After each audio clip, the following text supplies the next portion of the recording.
everyone. I Morning. hope you're all doing well today. All right, before we start the event, let me ask you, how's the world around you this morning, everybody? All right, I hope you Very can. well, man. All right, thank you. I Glad hope to you see are you, man. enthusiastic. Great. And ready to engage in today's academic session. Whether you are joining us from the bustling city, a peaceful village, or somewhere in between, we are truly grateful that you have taken time to be here with us today. Maybe some of you might still be finishing your breakfast, or maybe just grabbed your second cup of coffee either way. I hope you are comfortable and settled in. All right? I believe the energy in this virtual room is going to be warm, inspiring, and full of insight. So, if you are excited for today's webinar, let's fill the space with some positive vibe before we officially begin. All right? Assalamualaikum warahmatullahi wabarakatuh. Waalaikumsalam warahmatullahi wabarakatuh. Salam, Waalaikumsalam. Om Swastiastu, Namo Buddhaya, Salam Kebajikan, Rahayu, Rahayu, Rahayu. The Honorable Dean of the Faculty of Education of Teacher Training, Indonesia, Universitas Terbuka Indonesia, represented by Vice Dean for Finance, Resources, and General Affairs, Dr. Randa Isti Rokia, MA PhD, all Vice Deans of the Faculty of Education of Teacher Training, Universitas Terbuka, the Honorable Head of English Education Department, Universitas Terbuka, Siti Hadianti, SPD MPD, distinguished speakers, Pratama A. and Suci Mardiati Isman, MA PhD. All represented lecturers, tutors, and students of the English Education Department from across Indonesia. All participants who have joined us today. Ladies and gentlemen, all praise and gratitude to Allah subhanahu wa ta'ala for his blessing that allow us together virtually today for this webinar. And the webinar we have entitled Livestock Engaging Strategies Assessment for Real World Communication. I'm Hidayah, one of lecturers in English Education Department at Universitas Terbuka, and I will be the master of ceremony for today's webinar. Before we start the event, let me inform you that this webinar is conducted on Zoom meeting and published on FKIP TV on YouTube and the public. Video and speaker access is only granted for moderators and speakers. While participants can only listen, please turn off your microphone.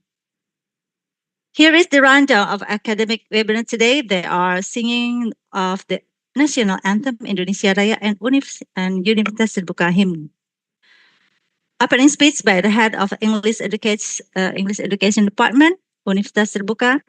Opening remarks by Dean of Faculty of Education and Teacher Training, Universitas Terbuka, represented by Vice Dean for Finance, Resources, and General Affairs. Photo session and presentation session. Ladies and gentlemen, to begin our session, we would like to invite you to join us in singing of our national anthem, Indonesia Raya, and hymn of Universitas Terbuka. Please assume the proper posture.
Thank you for listening to Indonesian National Anthem, the hymn of Universitas Terbuka. Next, we will have the opening speech from the head of English Education Department, Ibu Siti Hadianti, SPD MPD. To Ibu Dian, the screen is yours. Thank you very much, Ibu Hidayah. Assalamualaikum warahmatullahi wabarakatuh. Peace and blessings be upon us all, Honorable Dean, Vice Deans, and all respected speakers. I see here we already have Dr. Hendy Pratama. Hello, Pak. And also our speaker, Ibu Suci Isman. Okay. I also want to greet all the distinguished lecturers, students, and all participants joining this academic webinar virtually today. It is with great honor and gratitude that we welcome you all to this academic webinar hosted by the English Education Department, Faculty of Education Teacher Training, Universitas Terbuka. Thank you very much. The theme of today's event is Let's Talk, Engaging Strategies and Assessments for Real-World Communication. Because as language learners and educators, we know that speaking confidently and effectively is not always easy. We believe that. So memorizing vocabulary and grammar is important, but the real challenge is actually in applying all of those things in meaningful ways. So maybe you need, the real world communications, the skills during a job interview or when you want to present ideas, and also these days to collaborate in diverse teams with various background, or simply to connect with people from other cultures. So I'm very happy that you all already joined this event, and let's use this event with all the great speakers here. We have Dr. Hendy Pratama that maybe all of you, also his followers, and Ibu Suci Isman, a lecturer from Universitas Terbuka that is an expert of assessment. Let's use this event to share insights, ask questions, because we have later on door prize for the best question. And but not only that, we really hope that you ask questions because you're really curious about all the topics presented by all the speakers. And let's make sure that the conversation going long after the session ends, and let's continue building a culture of learning that supports every speaker at every level. Finally, I only want to say thank you for being here, and I hope you all gain valuable inspiration from today's session, and may this event be an enlightening experience for us all. That's all.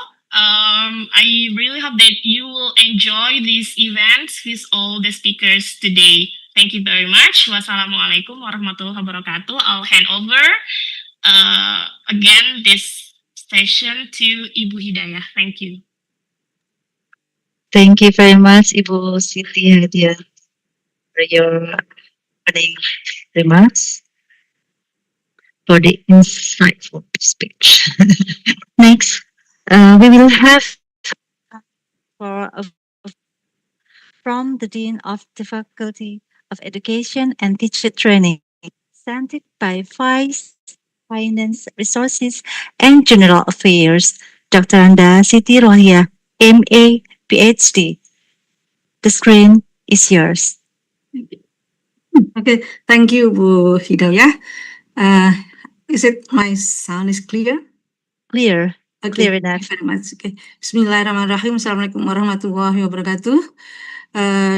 Distinguished guest, Bapak Dr. Hendy Pratama from the English Education Program Study, the Faculty of Language and Art, Universitas Negeri Semarang, Ibu Suci Isman, PhD, from English Education Study Program, the Faculty of Education and Teacher Training, Universitas Terbuka, respected lecturers, students, and all participants of this academic webinar attending virtually. First, let us express our gratitude to God Almighty for His blessings and grace, which enable us to gather today for this academic webinar organized by the English Education Study Program, Faculty of Education and Teacher Training, Universitas Terbuka. May peace and blessings always be upon our beloved Prophet Muhammad Sallallahu Alaihi Wasallam. The theme of today's webinar is Let's Talk, Engaging Strategies and Assessments for Real-World Communication. The organization of today's webinar is part of our contribution to supporting lifelong learning, especially for lecturers, teachers, students, and the broader community. This academic webinar serves as a vital platform to expand knowledge and about innovative and relevant methods of teaching literature, enhance teaching skills through critical and creative approaches, and strengthening multicultural understanding in language classrooms. We are honored by the presence of Bapak Dr. Hendy Pratama and Ibu Suci Isman, PhD, who will share their insights and experiences regarding speaking strategies and assessment in the context of learning. Through this session, we hope the representation will inspire us to explore communication strategies relevant to the real world, encourage the integration of technology in the language teaching, open new research opportunities, and strengthen professional collaborations. All of these efforts are expected to contribute to improving the quality of education and addressing global challenges.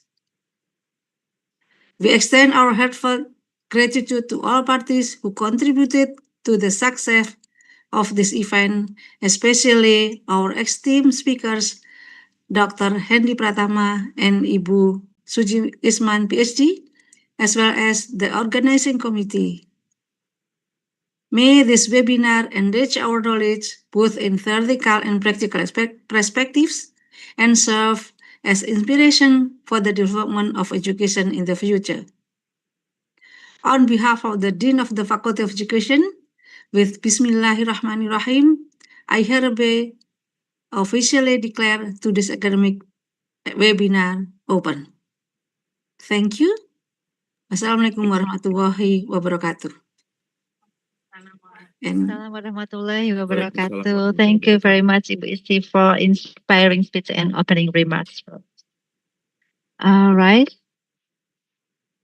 Ladies and gentlemen, before we move to our main agenda, we would like to invite you, our Faistin moderator and participants to join us for a group photo session. Please turn on your cameras and get ready with your best smile. Let's capture this moment together as a memory of today's inspiring webinar. Ready? For the first slide. Okay, we still waiting for all of you to open your camera. Okay, ready for first slide? 1, 2, 3, smile. All right.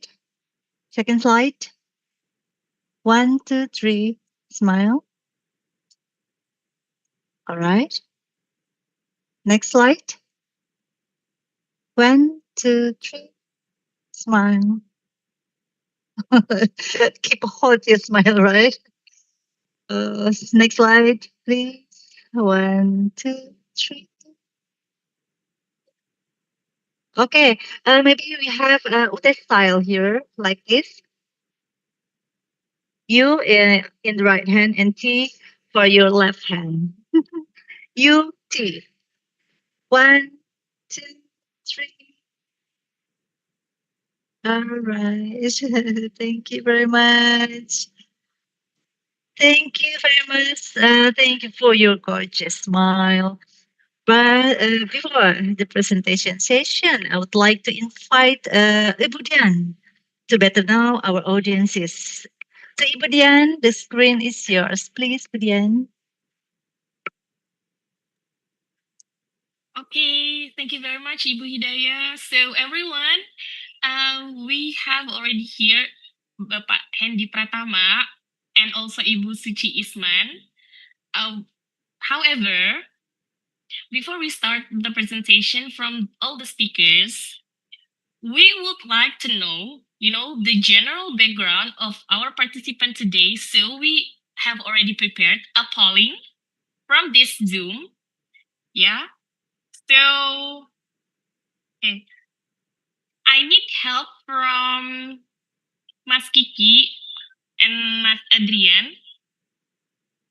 Okay, so we'll be sharing two questions. It only need, it's a quick polling question, so only to understand your general background, so we have better ideas of all our participants. Okay, for the first question. Okay. Okay.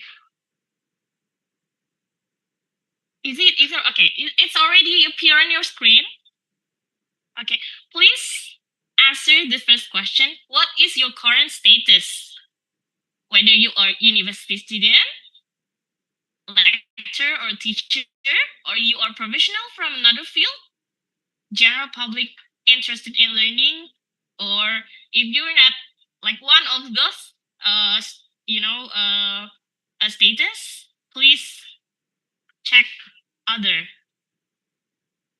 Okay, now we have 29 participants already answered the question. 36. Okay, I'm still waiting. Okay. Okay, 46.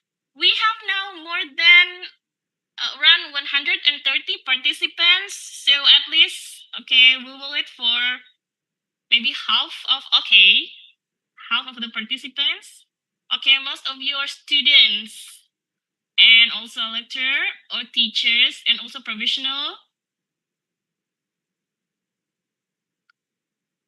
Okay, is there anyone? Okay. I'll wait for 10 seconds. 10 seconds. Okay, 5, 4, 3, 2, 1. Okay, thank you very much. That's for the first question. So the biggest percentage is the student. It's 53% of the participants. Okay, by the way, participants who join this polling is 58 participants. So we have and the second is lecturer or teachers, 45%. So we have this second question. We have the second question, and we really hope that you all can answer this question. Yeah.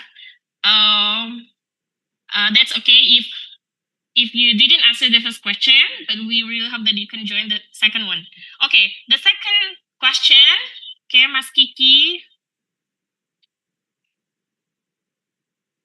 Okay, oh sorry. Oh, okay. So, okay, the second question.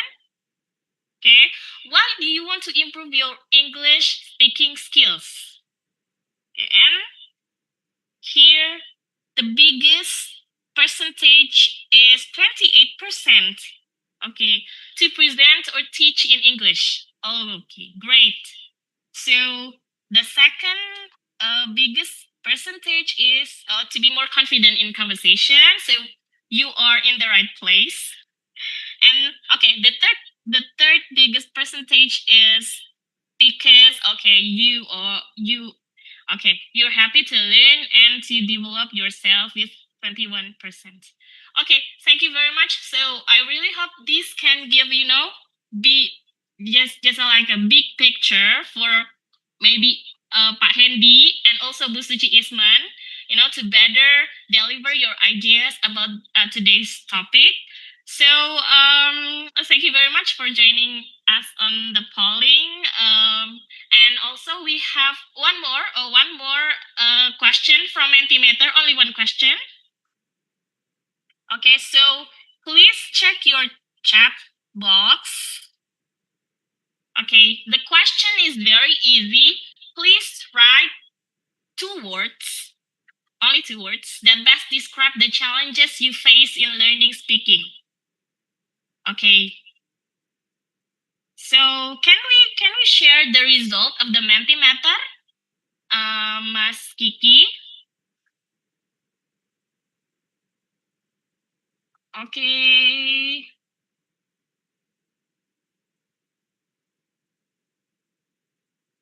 Okay, you can enter the word now. Okay, we have while sharing the screen, please. We have already 2 answer. Oh, terbatas kosakata. Perbendaharaan kata, the vocabulary, and also netizen. What's with the netizen? Oh, maybe like netizen is very Juliet, yeah.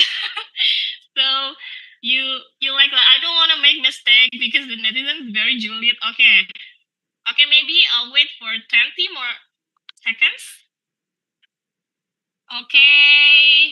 Oh, grammar, partner. Oh, yeah. Partner is really important. Yes. Okay. 10 more seconds, please. If you still want to join this Mentimeter. Okay, vocabulary, grammar. Yes, slang. Okay, accent, diction. Okay, but still, the biggest answer is the vocabulary. Yeah, the biggest percentage of your answer is about vocabulary and grammar. Okay, 5 more seconds. 5, 4, 3, 2, 1. Okay, so all right. Oh, okay. Yes, I think that's all from me. So yeah, so I really hope that 3 questions, can help actually it helps us as the audience, and our speakers will give us insight on maybe all of the challenges that we face in learning, especially speaking, uh, or in this context that how to communicate in the real world communications. Okay, that's all. Thank you very much. I really hope that you can enjoy today's webinar. I'll hand over the session to Ibu Hidayah again. See you. All right, Ibu Siti Hadiati. Thank you very much. Thank you. Thank you. So we already have now about our audience, right? Right? Now we will proceed to the much anticipated session with our moderator today with Nurul Isra Fauzia. Before I will read her bio. Nurul Isra Fauzia is a lecturer in English Education Department at the Faculty of Education and Teacher Training, Universitas Terbuka Indonesia. She held a bachelor degree in English education from Universitas Pendidikan Indonesia and Master of Science in TESOL from University of Bristol, United Kingdom. Prior to joining Universitas Terbuka, she accumulated over 8 years of teaching experience in language courses and secondary education. Her academic interests focus on language acquisition, language teaching methodology, and teacher professional development.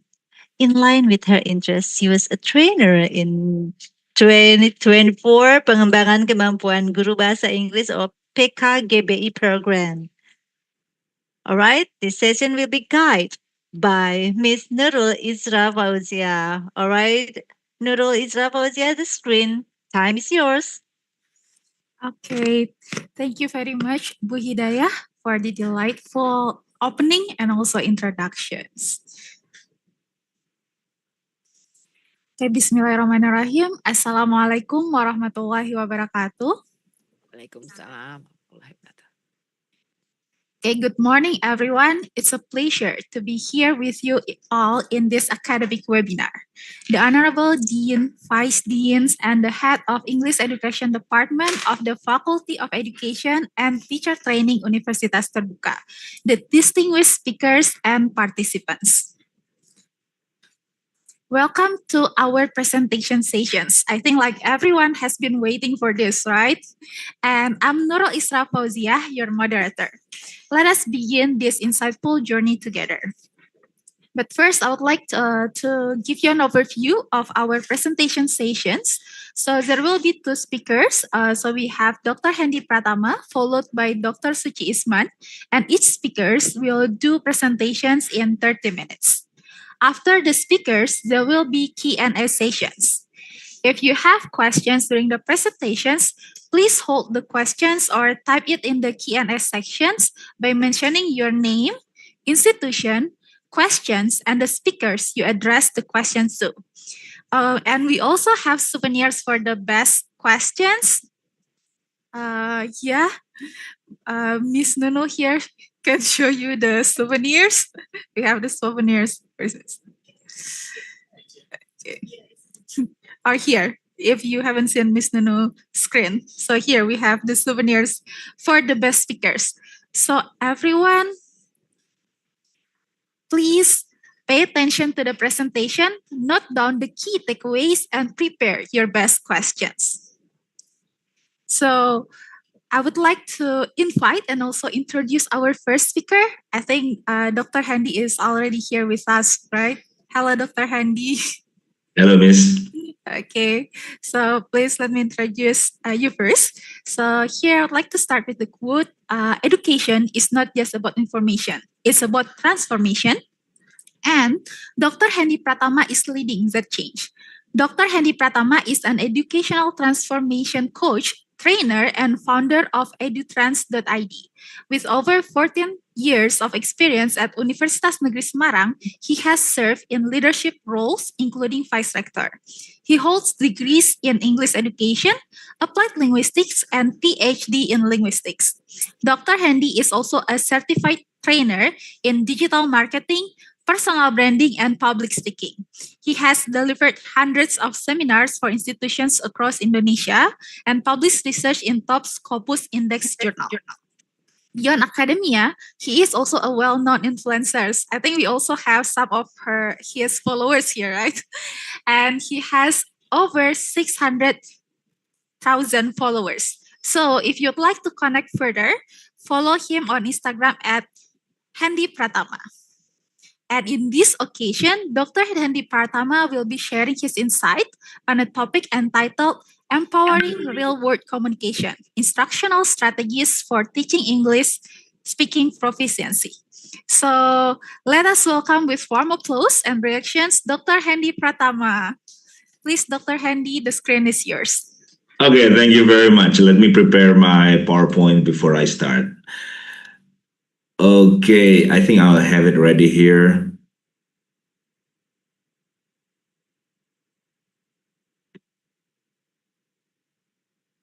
Okay guys, thank you very much. Good morning. Assalamualaikum warahmatullahi wabarakatuh. Yes, thank you very much. Yep. This is a very special occasion. Thank you, Bu Dekan, or the representation, Bu Isti, and Bu Hidayah, Bu Nurul, and Bu Hadianti. Today is very special. You don't know how special it is because you thought that I'm like on the screen all the time, but this time is very different. It's been like 3 years, basically, the seminars that I've been attending to or being a speaker, basically a business seminar or leadership seminar or public speaking seminar or a digital branding seminar. But today it's kind of a slap on my face that, Bu Hadianti reminded me that, sir, you're still a lecturer. Oh, really? Oh, okay. And then you're also still a researcher. Oh, okay. So I think this is the time for you to fill in the role in a speaker of academic seminar. And you know what? It's been a long time. It's been a long time for me. No one reminds me that I'm also part of you guys, part of the English department family, the English education family. So here I am. Thank you very much for the chance. Ladies and gentlemen, today I'd like to talk about the empowering real world communication. In this case, how to tackle real world communication using the strategies in teaching English. And later on, my colleague here from UT, Bu Suci, would talk about the assessment. So this is like a complete package on how to teach that and also how to assess that. Of course, just now I realized that some of you, or probably most of you, also not English lecturers, not English educators, but also English learners. I think you can see how this presentation would help you in order to evaluate whether or not you're studying, you're learning right now, from the very beginning until now. Is it already been in line with what is needed in real world communication? Hopefully. Okay, first of all, I'd like to introduce myself. My name is Hendy Pratama. You can call me Mr. Hendy or Mr. Pratama. Usually it's Mr. Hendy. It seems weird though, but in Indonesia, you are called by Mr. or Mrs. using your first name. That's very cultural. I don't mind with that. It's been there, like Miss Nurul, Miss. Although you are also Mrs., sometimes people just call you Miss, and you like it, you enjoy it because it reminds you of your younger days, right? Okay. So I'm a lecturer at FBS UNES, and on my Instagram, I call myself as a transformative education content creator. That's exactly what I'm doing. I only create content on education, not dancing around like that. For example, sir, try Velocity. No, I cannot do that. I'm sorry. Some people are kind of misunderstand. You thought that all TikTokers or people who are making content on Instagram, they're like dancing and stuff. No, I'm not. So I'm sorry to disappoint you today. And I'm also trainer and coach at hundreds of organizations. Been there since 3 years something. Before that, I was also part of the management, Bu Isti. I was the academic affair of vice dean, like yourself, different field, and then vice rector of collaboration and planning. And after that, I was planning and running for the president of the university, and I failed. So here I am, being with you. This kind of failure, basically a kind of blessing in disguise, right? When I lost the election, and then I thought about how to be useful without being the part of the organization or management, then I become a content creator and also trainer. And the last one, also, I have some roles in international journal article reviewer in some of the Scopus index journals like Frontier Education, Language and Speech, and Cogent. I think this is like Q1, Q2, and Q3. That's the reason why probably I also wrote some of the journal articles. Been a long time I haven't written yet, but now I'm kind of being warmed up by Bu Hadianti. Last time she asked me, and the department asked me to have review on some modules. Wow, this is the time probably I have to think about my next step to be professorship. Probably, I'm not sure, but yeah, let's see. It's been electoral kepala already, so I have to work hard for that. Thank you for the chance. Let's start the presentation today. This is about how to teach English, especially English speaking, in the classroom using the orientation of real world communication. So, ladies and gentlemen, first of all, we have to admit that English speaking proficiency is vital for academic life, professional life, and social success. However, people forget. Most of the time, people forget. How do I know this? Because people around me only come to me when they have like TOEFL test and IELTS test. When there are no tests, they're kind of relaxed and doing nothing. And then after that, when test comes, they just come to me, sir, how to improve my test score? That's the problem, guys. This is the problem, because most of the time you understand that you cannot avoid English in your life, but you only study and only learn when the test comes. That's the problem here.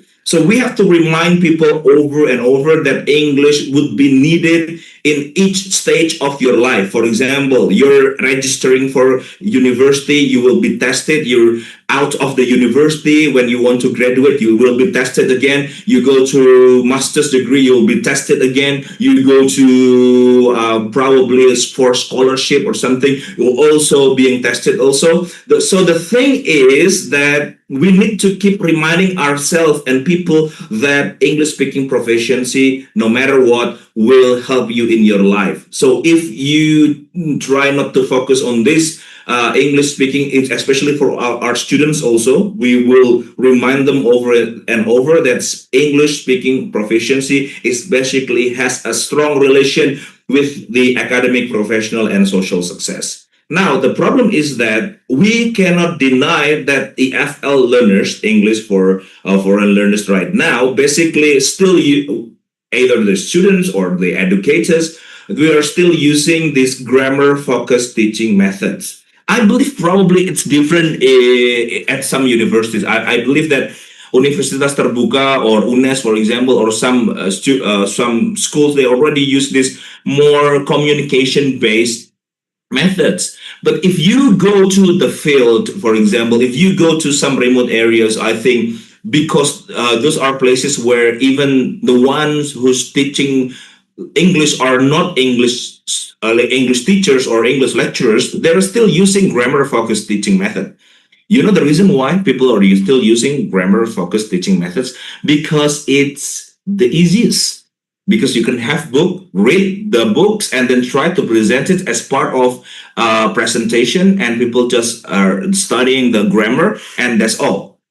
Because communication-based or communicative-based teaching is hard. That's the reason why grammar-focused teaching methods. I mean, communicative-based is hard for the teacher, but would be easier for the students. On the other way around, grammar-focused teaching is kind of easier for the teacher, but harder for the students to follow. Well, because this is like a swapped situation, right? The easier for the students, the harder for the teacher to prepare. And the next one is that we would like to remind ourselves as teachers and also educators, and remind our students that modern education demands strategies that emphasize real-world communication. I would like to repeat that once more, like real-world communication, interaction. In that kind of reminder, I would like you to answer this question. Something that you probably have to think of. Do you need to teach how to swear in English? Because we were talking about real-world communication. Do you think? Let's see. I would like to see the chat here. Do we have the chat here? Yes. Do you think that we need to teach how to swear in English? True. Absolutely no. Okay. Too fast. Well, yeah. Try to keep up. Try to keep up. This is real life. The real life that you will meet people around you. They will not like. First question. What do you think about the man implied? No, that's TOEFL test. In real life, people don't talk like that, okay? So, yeah. No, yes, no, just let them know. I think yes. Yes, okay. Okay, some of you think it's yes, some of you think and then so yeah, also some question that here I'll teach probably. And then I have a question about public speaking for student Open University in Aceh. Have a treat to be okay. I will answer that after this.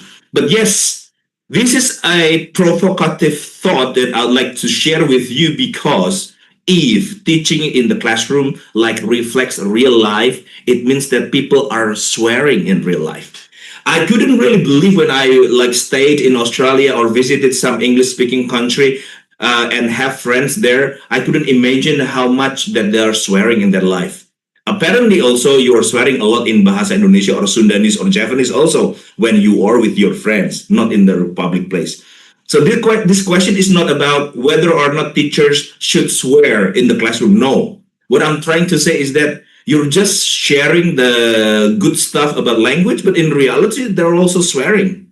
This is only just an insight. don't really do it if you're not sure. But to myself, I think swearing is also part of English language as good as politeness in English. So it means that when we teach politeness, for example, in my case, I also teach Brown and Levinson 1987 about universal politeness, or teaching about politeness of Geoffrey Leach. I also teach them on impoliteness by Culpeper 2011, for example. So basically, we would like to capture the whole reality of how people communicate, not only the good parts of the language, but also the bad part of the language, so your experience would be complete.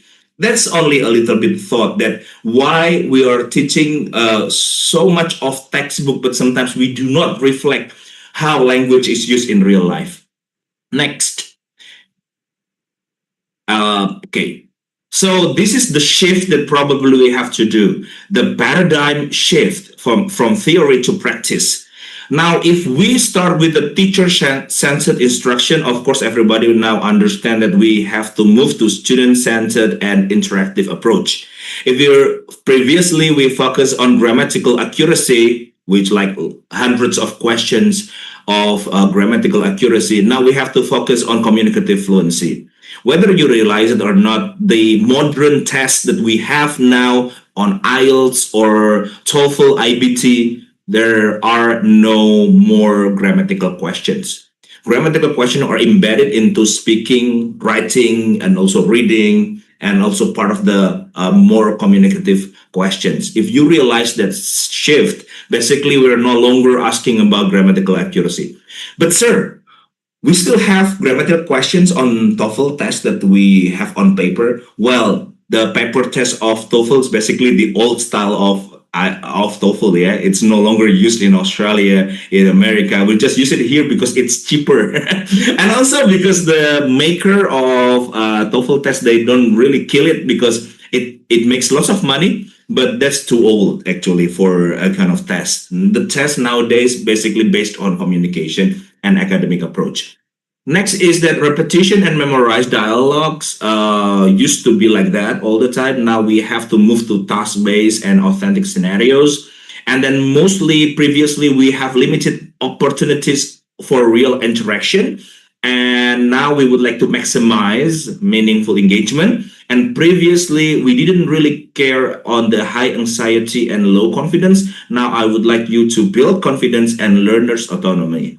This is also why I have to apologize for the participant here who said that I spoke too fast or I'm speaking too fast.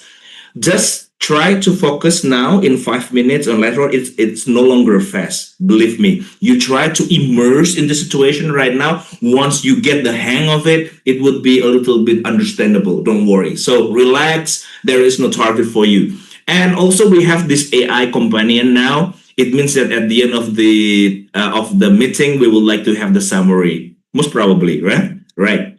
So let's continue a little bit before we move to the next part. This is the book that I wrote like a year ago or something. And this is actually the reflection of what I believe. People in Indonesia or students in Indonesia, they care so much about grammar because that's what we learn at school, at universities.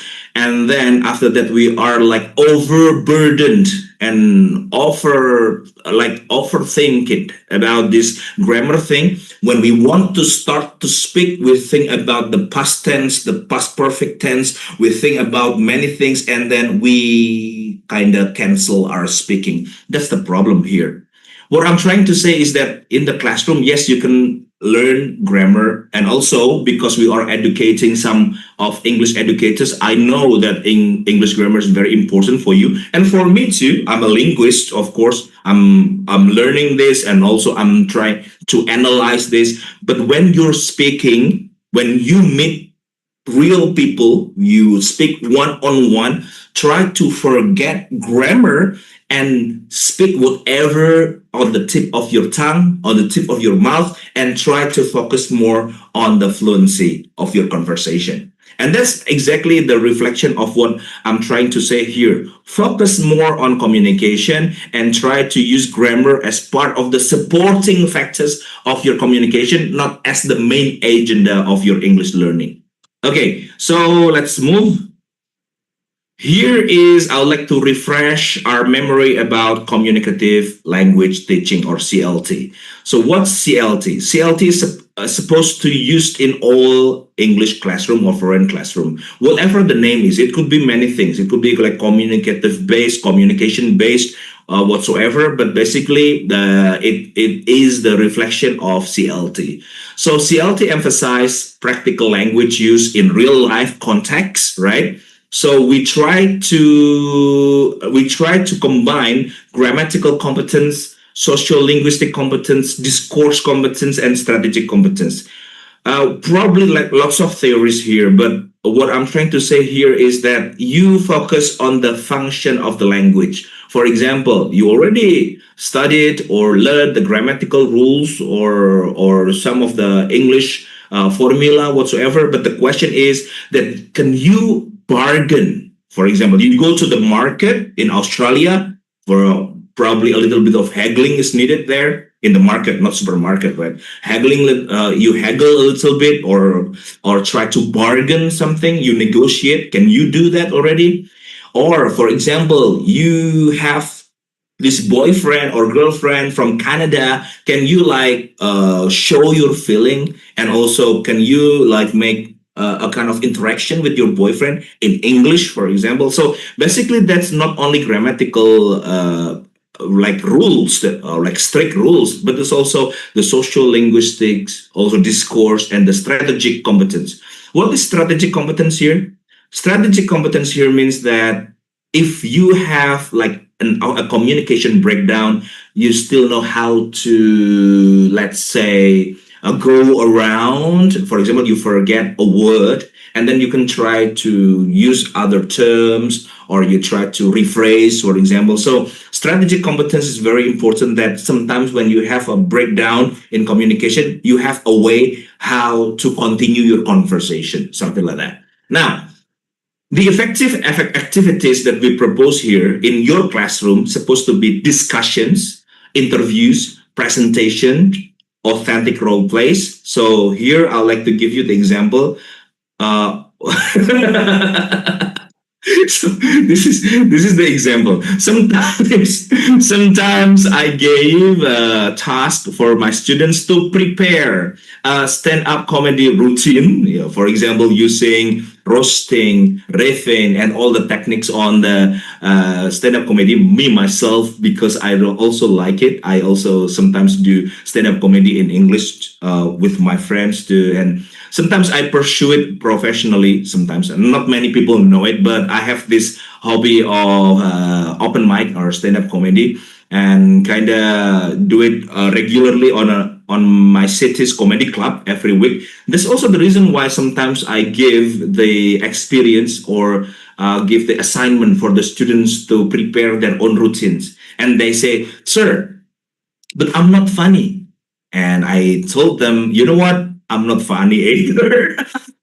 Because even for my son, my dad's jokes kind of killing him sometimes. But this thing is that not for not being professional stand-up comedians, but this is for the way how to use language to make jokes, for example, to have communication. So this is like the exercise that I would like them to have in classroom. For example, this is the only example. You don't have to do this, but I give you example how I do it in my class. Later on, we also would like to revisit the task-based learning. This is TBL. You can say project-based learning, case method, whatsoever. It's part of the curriculum right now, that even DICTE makes it compulsory for teachers and educators to use task-based learning in their classroom. Even they put it on the main categories of how to put it on the curriculum, right? So TBL, or task-based learning, involves meaningful, goal-oriented tasks like planning events or solving problems. So this is part of our exercise in the classroom. You try to plan events in English and solve problems in English. We would like to encourage you of critical thinking, I ask difficult questions in my classroom. For example, why do you think Saudi Arabia now is getting open? For example, opening clubs, opening cinemas, and also inviting DJs, and they are becoming more international. Is it what is the problem with Saudi Arabia right now? Because are they losing their principle in religion? And then we ask questions like that. And also I ask a little bit of question about culture. For example, why in Bali you find lots of houses with Balinese architecture, but when you go to other places in Indonesia, for example, in Semarang, you don't really find like Japanese architecture. Or if you go to Bandung, you no longer find what kind of houses called as Sundanese architecture. And that kind of question makes them think and analyze and simulate whatever in their mind to be a better speaker. So this encourage critical thinking is very important, and we have to negotiate meaning, not only negotiating meaning, but also negotiating identity, negotiating ideology, because not everybody at the same, for example, same ideology. For example, in Solo just now, you heard that there are like chicken or fried chicken which have no halal sign, for example. But apparently people assume that the chicken are halal, for example. And some students would say, oh, sir, that's a very important issue. Some other students say, it's okay, sir, as long as it's nice. So basically, it's a negotiation of meaning. Also, fluency. You try to improve your fluency and confidence also. And then we would like to prove that successful, you have TBL itself during some, based on some research, it's proven successful in improving real world speaking proficiency. Okay, now I give you example. This has already been mentioned by Bu Hidayah and also Bu Hadianti that your English would be very important in job interview. That's why I think it's very important for every class, especially in English class, to simulate, or we call it mock job interview, but it's just like the simulation of job interview. And we would like to change roles sometimes. You can most of the time the lecturers become the HRD person, but in other time we can also switch. The lecturer try to be the ones to apply the job, and the student would be the HR person. That would be awesome, right? Sometimes you need that kind of switch in order to make the class more interesting. This is one of the sample exercise in a classroom where you can try to use English in a kind of a real world context or real world situation. Now, this is the problem that we have to talk now as an educator and also as a learner. We have to support learners' autonomy and also engagement, because autonomy will motivate students to take charge of their learning. So sometimes we let them to choose for some of the media that they like to use. For example, whether they would like to make some options of the assignments. So the assignment has many ways. It used to be like this. Assignment for the lecturer has like key answers. Long time ago, it was like that. But now, a kind of task, the same task of real life, it could go to the other way, different answers, and all of them could be correct at the same time. For example, you want your students to design a kind of socialization of anti-smoking campaign or anti-smoking movement. Some of them would go to YouTube. They make YouTube videos in English. Some of them will directly knock from door to door to explain their campaign. The other one will take the project with the posters in English. Basically, nowadays, we give them more autonomy on how to achieve the task without giving them single right answer. I know this is like hard approach to do because people are like the students and also the teachers already been used to having the correct answers. But now we have so many different correct answers on how to do a single task. And also for the students, we would like them to have these metacognitive strategies. We want them to have to plan their own learning, to monitor their learning, and self-evaluate their own work. For example, if an assignment we need a kind of peer assessment, that's also good practice. And also self-assessment, that's also good practice. So not all assessment are coming from the lecturers. However, this would be explained more by Bu Suci later on. And we would like to promote flexible learning models. For example, flipped classrooms. Now, if you come to some classroom where some people are passive because some of the materials are not ready and the materials are handed out to them that time only in the classroom. But in flipped classroom, apparently there are some materials already been handed out before the class started, and then they already done some research on AI probably or YouTube. They have read some books. So we flipped classroom. Some of the activities done at home and some of the activities done in the classroom, they are like holding up together. They are supporting up together. And we will enhance autonomy by doing that, and also engagement. What is meant by engagement is that there would be more interaction in the classroom, and there would be more responsibility for the students to focus on what are the tasks at hand, for example. Now, I'll give you some example. I'll give you some exercise here. Sometimes, or most of the time, because I'm a video content creator myself, I ask the students to make the video content of their own, and they have to post it on their Instagram or on TikTok or YouTube. Most of the time they will complain. Why? Because this is not an easy task to do. However, I show them and I told them that I make at least 3 videos every day, so I couldn't take their excuses. This kind of making video content is really depending on their creativity and also the ability to edit a video and also prepare a video using storyboard. And some of them will also make excuses like, "Sir, I'm sorry, my phone is potato phone." What is potato phone? You know, sir, kentang phone. Okay, I don't care about that, because no matter what, people will like your story more than the quality of your picture. Believe me or not, this is like a tip from a content creator. People actually do not really care about the quality of your picture or your video. They care about the story that you share. The more interesting the story, the more people are engaged. That's exactly what I teach my students.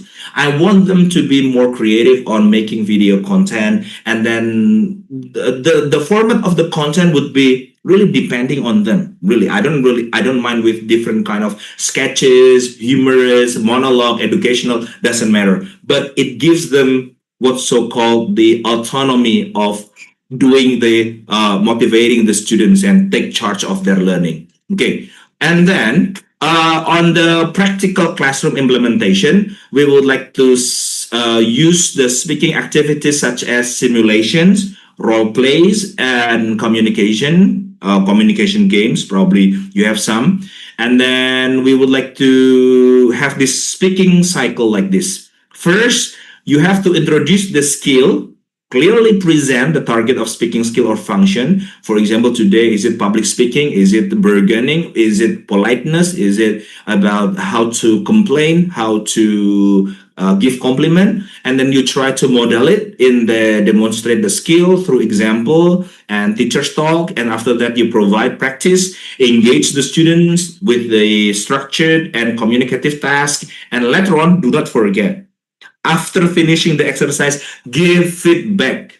Most of the time, people only care about the scores, not only the educators, but also the students. But what is more important than score is basically the feedback, not only from the teacher, but also from the other students, and also self-feedback from yourself. That's a kind of teaching speaking cycle in practice that I have implemented, and also I read from some of the theories. Now, this is the sample exercise, formal and informal debate rehearsal. I really like this. So some students, they have like pro, and some other students, they have cons in certain, for example, whether or not we will erase direct election, for example. This is like hot issues, right? And yeah, I think if students are given chance to debate about important stuff like political stuff, social stuff, that's good. For example, is it that banning plastic bag in grocery stores are effective? And then we have debate about that, because in reality, although plastic bags are banned and then they sell something else replacing about the bag, and then also it will consume the environment also. Is it really electric cars are good for environment? And then we debate about this, because in the end the battery of electric cars will be dead in 5 years or so, and then they will be thrown to the environment, and then it would be bad too. So this kind of discussion, not about right or wrong, but about how to improve autonomy, fluency, and stuff like that, informal and informal debate. And you can also start with the simple debate like whether or not you have your bubur diaduk or not. It doesn't matter as long as you have the critical thinking at play right there. If you want to stir your porridge or you don't want to stir your porridge, something like that. Now, challenges and obstacles. The challenge, if you want to focus on communication, is that most of the time learners have anxiety, and we have to admit that. So we have to start to build the confidence first, make them not to fear their mistakes. And sometimes large class, we cannot monitor individual progress. That's the problem everywhere, probably, because now we are taking more and more students, but we are not recruiting enough educators sometimes. We also have rigid curriculum. Now, another challenge is that psychological barriers, something like low confidence, because learners are usually they are not confident in showing their skill, because in reality sometimes our culture would wait until someone is perfect and then they can do what they do. But in this kind of learning, we have to make people confident, make the students are confident about their own mistakes, their own weakness. And this is also about teacher. They do not really have sufficient training, and also lack of resources. But nowadays we have internet, so it doesn't really matter right now. And this is one of the recommendation. Some of the recommendation here. You have to address the learner's anxiety, because we need to build rapport, a trust with supportive and low stakes speaking activities. So you start with low stake speaking activities and move to the medium one, and then go to the high risk activities. For example, public speaking. For some people, public speaking is high risk. We start with the lower one, like speaking with their friends and conversing with their friends, and manage large classes using flexible seating and collaborative group work. Well, in online, you can make like small groups in the breaking rooms. In real classes, you can have like moving classes and flexible seating. But in reality, most of classes, they have like fixed and permanent seating. That's a problem here or all around Indonesia. And the last one is that institutions should provide professional development and revise curricula for balance. And this is like the last slide that I would like to give you.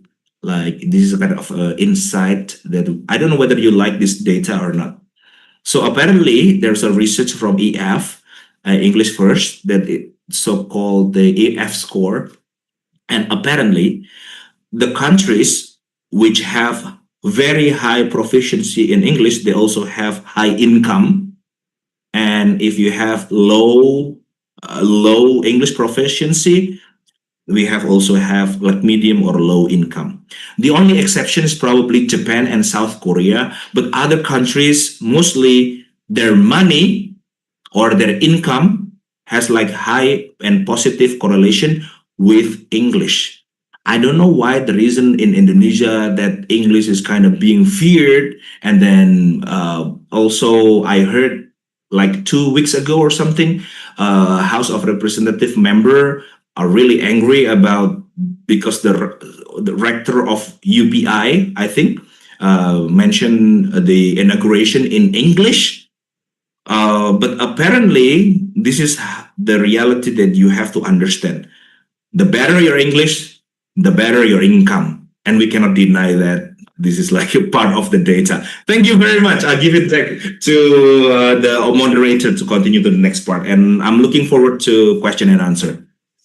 Okay, thank you very much, Dr. Handy, for a really intriguing facts and also informations. Let's give big applause to Dr. Handy. Everyone can give applause or reactions. And don't forget to follow his Instagram account if you want to know him more personally.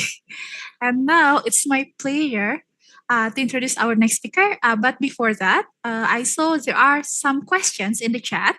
Thank you very much for all the questions, but be afraid if you put it in the chat, there are like some other chats during the interactions. We might miss it. So please post your questions in the Q&A sections. So it will be kept there. So please move your questions to the Q&A sections. Thank you. And now it's my pleasure to introduce our next speaker, a passionate educator and innovator in the field of English education in open and distance education setting. Assessment is not just about measuring learning, it's about empowering it. And Dr. Suci Madiarti Isman has spent her career making that vision a reality. Dr. Suci Isman is a senior lecturer at the Faculty of Education and Teacher Training, Universitas Terbuka. She holds a PhD in Educational Measurements, Statistics, and Evaluations from the University of Maryland and a MA in Educational Evaluations from the George Washington University.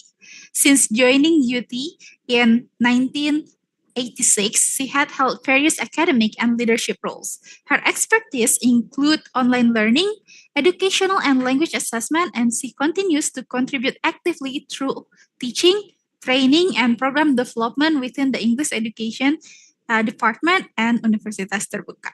And today, Dr. Suci Isman will share the next step after teaching speaking. She will give insight on speaking assessment with her presentation entitled Real Talk, Authentic Speaking Assessment in the Classroom and Beyond. So let us welcome Dr. Suci Isman with warm applause, everyone, and reactions.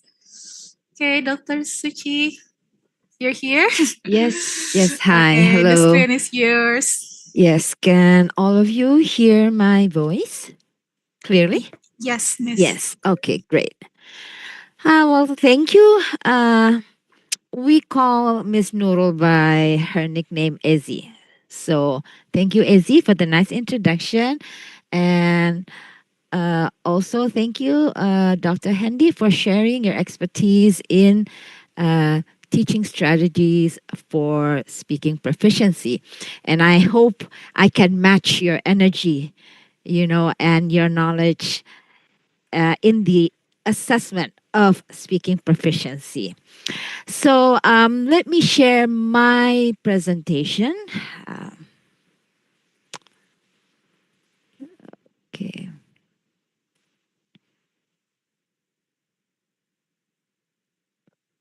Okay. So for my talk, I chose this title, Real Talk, because when you are trying to assess or teach, right? Teach, learn, authentic speaking proficiency, then the assessment part of the process should also be authentic. And so that's why I chose this title, Real Talk. Okay, so after Let's Talk, it's Real Talk. And it's about authentic speaking assessment in the classroom and beyond the classroom also.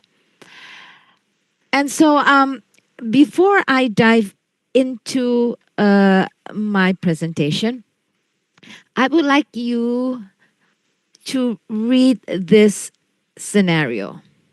And this is something that might happen to you or happen to others, teachers in the classroom.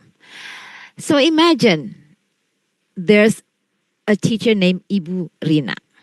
She's an English teacher at a vocational school, and each semester she is expected to assess or determine whether her students' speaking skills have improved. And imagine that she has this parallel class, 120 students. And she really wants to give each student a chance to perform, to speak. But usually the class time is very short, and there's always another another examination around the corner waiting. And some students tend to be shy, others voices they don't come out, they tend to mumble. I know sometimes we all do that also, or sometimes they freeze and go silent when they know they are being assessed. And then the pandemic came, right? I think this relates to all of you. When the pandemic came, then you are not face to face with your students. You have this medium, which is the laptop, the computer, the screen, and you still have to assess the speaking ability, and it becomes very hard since some students have an excuse of having bad internet connection, or they have they're somewhere, right, and so they can't turn on their cameras. And now that she's after the pandemic, now she's in the classroom and she's wondering, what am I really doing? Am I really helping my students speak for the real world communication? Or am I just doing it for the purpose of giving them a grade? So,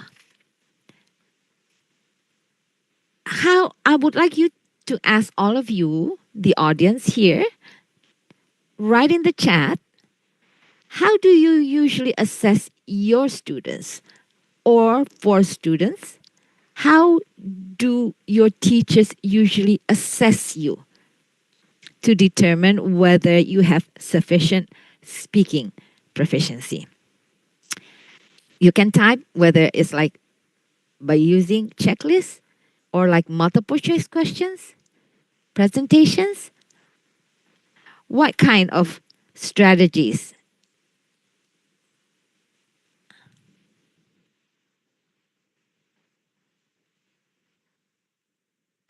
Okay.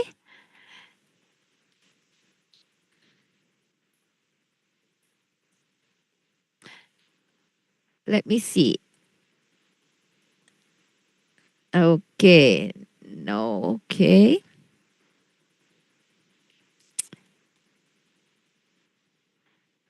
Okay. Okay. So let's move on then. While thinking of what's happening in the classroom when speaking abilities are being assessed, or when students or teachers are asked to speak in English.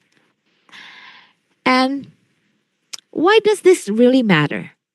Whether we are assessing authentic speaking skills, whether we're assessing speaking that is suited for real world communication. We all face these kind of problems, right? Teachers or lecturers like us will always struggle with what limitation of time, and we have large class sizes. And then it's very difficult to give individual feedback. As Pak Handy said, that the gist of the process of learning speaking is when you give feedback to your students, when they make mistakes, right? And also we struggle with engaging our students, whether it's online or whether it's hybrid settings. And then, of course, choosing the appropriate strategies and tools for assessment.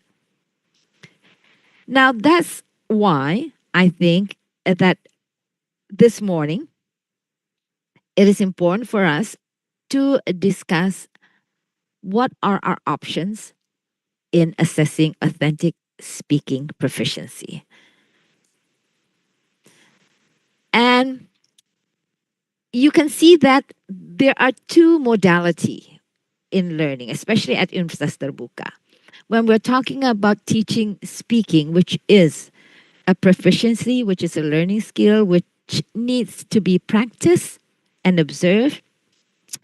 Then for the traditional classroom, the face-to-face learning, the benefit is that you can observe natural body language of your students, right?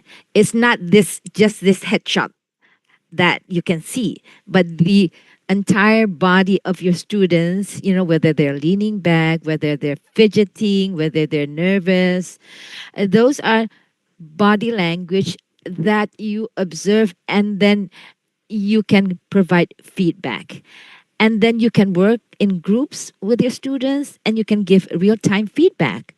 But the challenges with the face-to-face is that time pressure, and there's always large classes, and there will be teacher bias because you know your students very well, and there's the tendency for you to be biased or being understanding of their mistakes, right? And sometimes letting it go and not giving the appropriate feedback to your students. But how about the online learning, which is the students at Universitas Terbuka? I think I saw some of my students here. What are the pros in learning speaking online? Well, of course, technology, right? We have different options in recording, right? Audios, videos, and then you can provide individualized feedback for your students using technology, especially there's like artificial intelligence or AI, right? And then self-paced speaking can also be done using technology. Now, the challenges is of course, the technology issues, availability, accessibility of the technologies to teachers and students, lack of spontaneity from your youth, because sometimes when the Wi-Fi connection is not great and there's this void, sometimes you're talking and you don't know where your students are. They're not on cam, right? So these are the challenges, whether you're teaching, speaking, face-to-face, and also assessing the speaking ability. And so what is authentic, really? Now, authentic assessment focuses on, like Dr. Hendy says, on communication. What kind of communication? Communication that's meaningful for real world purposes, activities, natural, and it's not about isolation.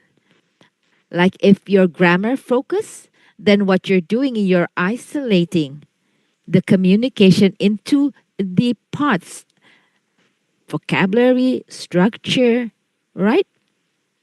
So that's not what authentic assessment is. Now, also, authentic assessment means that it is about being understood. Whether your conversation is meaningful and understandable and you are responding appropriately in the conversation. And it's not just focused on grammar and pronunciation.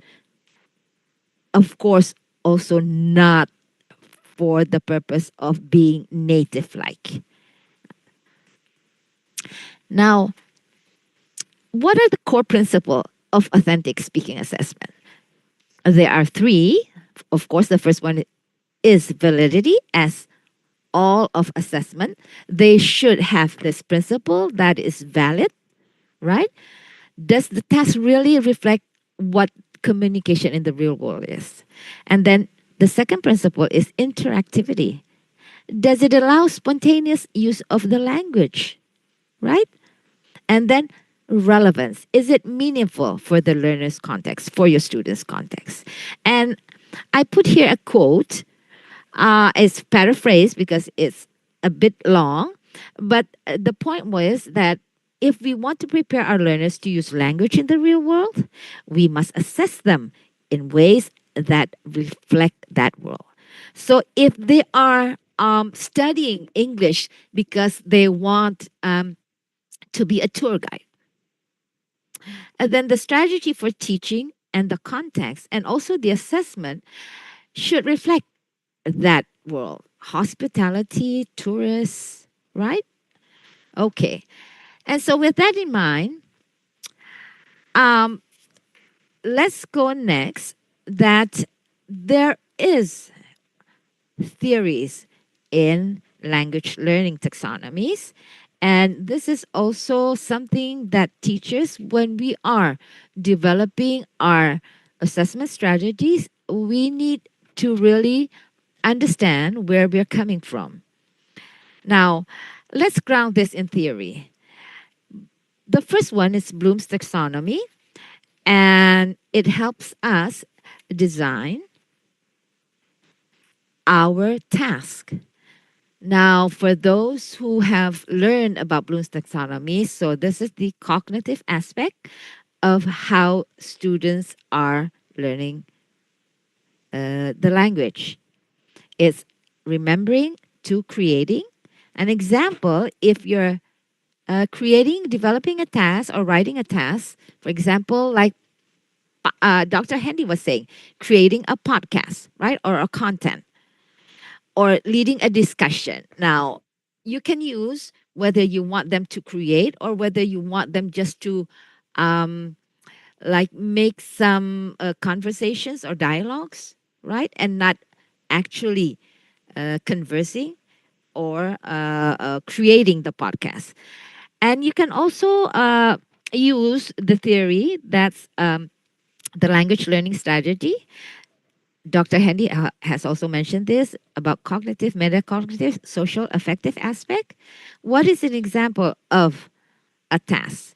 Well, this is useful when you want to reflect on the speaking task. You can see whether it's socially or affective, and for asking questions and using cues.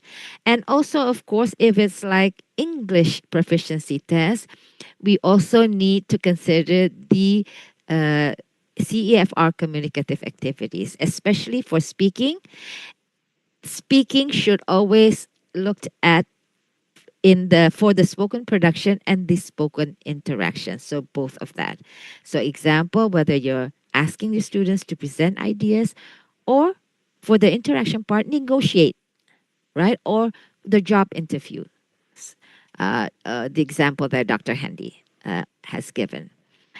And so, what are some of the types of assessment for speaking? You can use a read aloud. Okay, these are the strengths. For example, read alouds are good for pronunciation, role plays and discussions for what? Real communication. Let's see, interviews and presentations and storytelling can all be used depending on your goals, right? And so you can also have recorded speech where learners submit audio or video recordings. I think we have this at Universitas Terbuka. And also you can also ask other students to assess each other, peer assessment. And the most, if you want to assess progress, then I would like to suggest that oral portfolios of your speaking skills of your students be developed. It does require planning and it is long-term progress monitoring. I hope I'm not going too fast, but this will be available for all of the audience. Now, so how do you design authentic tasks? First and foremost, you need to start with a communicative goal. Not structure, not grammar, not vocabulary, right? So what's the goal of the speaking task? What will the learners need to do in English? They need for interviews, customer service, peer discussion, presentation, okay, what have you. And the characteristics of an authentic task is it has to be purposeful with clear communication goal. It has to be engaging because it should be authentic. with choices given with students, they can choose what they want to do. Like Dr. Hendy was saying, that there's no one right answer. So there will be several different ways of achieving the goals for the task. And it has to be realistic. It has to simulate real life. Otherwise, it will not work. And for the task examples, you can use, like for authentic tasks, you can use live interviews, right? Role playing, real presentation, group debates, storytelling. That's for the face to face. And if you're teaching online, then you can have like virtual role play via Zoom breakouts or Microsoft Teams, voice replies, audio, video recording, collaborative tasks online. You can use also chat rooms. And a reminder, if you're developing the task, then you need to establish also the rubrics for scoring the task. A rubric is not for grading a correct answer, right?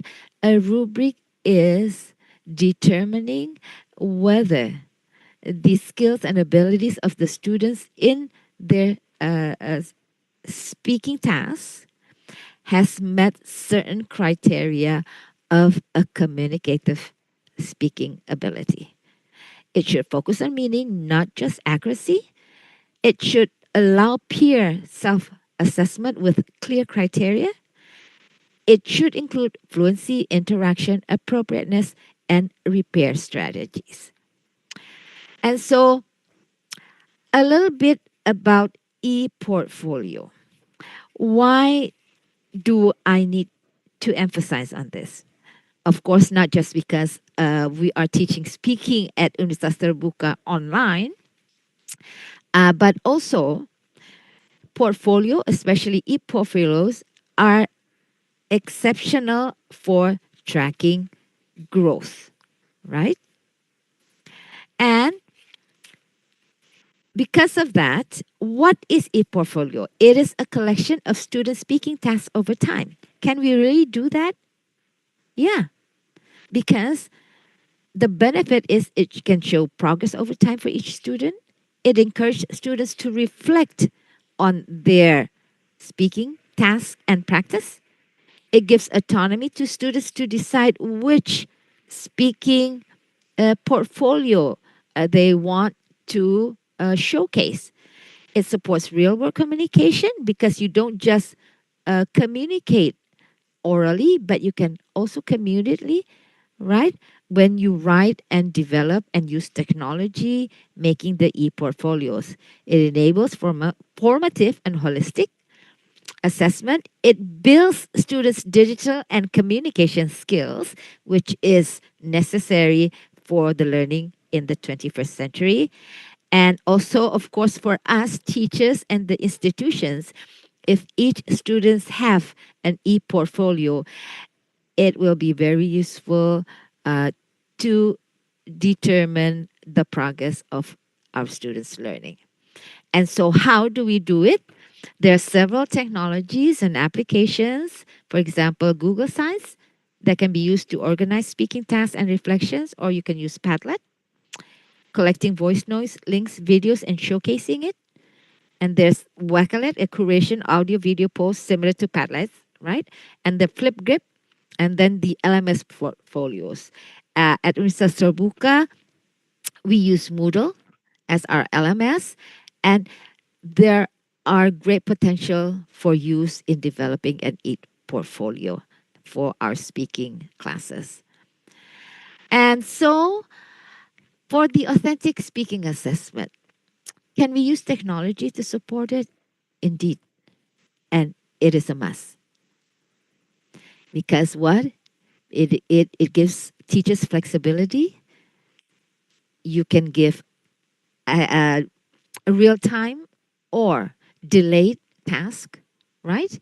The flipped classroom concept, you can use technology in that, where students are given tasks to do by themselves outside of the classroom. And once in the classroom, then the students and the teachers have discussions, presentations, role plays, and so forth. Now, these are the symbols of some of the familiar technologies used in assessment of speaking. This is the flip grip, right? And this is the Padlet for the voice post. And you can use the Elsa Speak application, not just for practicing using the AI tutor, but also for the assessment of your pronunciation, right? Where you can have feedbacks and then you can correct your mistakes. Or you can use a Zoom and MS Teams where you can record students practicing, and then uh, uh, uh, you can also then after the recording you can rewind and see it again, and then use rubric to assess and grade the student's speaking performance. Or you can use Google Docs plus voice to provide feedback for the students, right? And a Vackaroo, which is this symbol. It's a voice recording software and free for the public, and it's very easy to use. And students and teachers can use this to practice and assess pronunciations and fluency. Now, what are the key considerations when you use technology? Of course, first and foremost, privacy of your students, right? Because you are recording, you're putting some of those are on cloud, and you should ensure that accessibility is not a problem. And because most of our students have smartphones but not laptops, so you should really consider whether it's mobile friendly and whether students' data are being protected. And you should have clear rubrics because technology is only a tool. So you as teachers should develop a very clear rubric before using it to assess your students' speaking ability. It should guide peer self-evaluation with simple criteria to be understood. And choose a tool that match your tests, right? Do not let tech dictate the learning. Technology should support your assessment. And here are some simple tips for those who are considering using authentic assessment for speaking proficiency. First, the tools should be aligned with your learning objective in speaking. You should combine technology with pedagogy. Technology should follow the task. Use rubrics for peer self assessment. Test for privacy issues. Make sure ease of access and internet limitations. And then optimize the use of technology by mixing live, synchronous, and recorded activities using Flip Classroom. You can also, if it's not fully online. And so these are the do's and don'ts of real world communication. Assess communication, use authentic tests, assess interaction, not monologue, right? Clear criteria. Don't rely on written tests. Don't use one size fit all tasks. Don't interrupt too often during assessment. That's what we tend to do sometimes. When our students are practicing, we tend to gemes gitu ya. And so we tend to like overcorrect our students when they're practicing and where they're assessing. Don't focus on minor grammar errors, right? Consider pronunciation clarity, not accent. So people can have accent, Sundanese accent, Singlish, Singapore English. It's okay. It should be understandable, yeah? Do allow for preparation, use rubric. Okay, and so my final thoughts on this is the best speaking assessment should give every learner a reason to speak. So the prompt and the task that you give to your students during assessment should ignite motivation for the students to speak, right? And then there should be someone who truly listens. So, speaking assessment is also about empowering learners.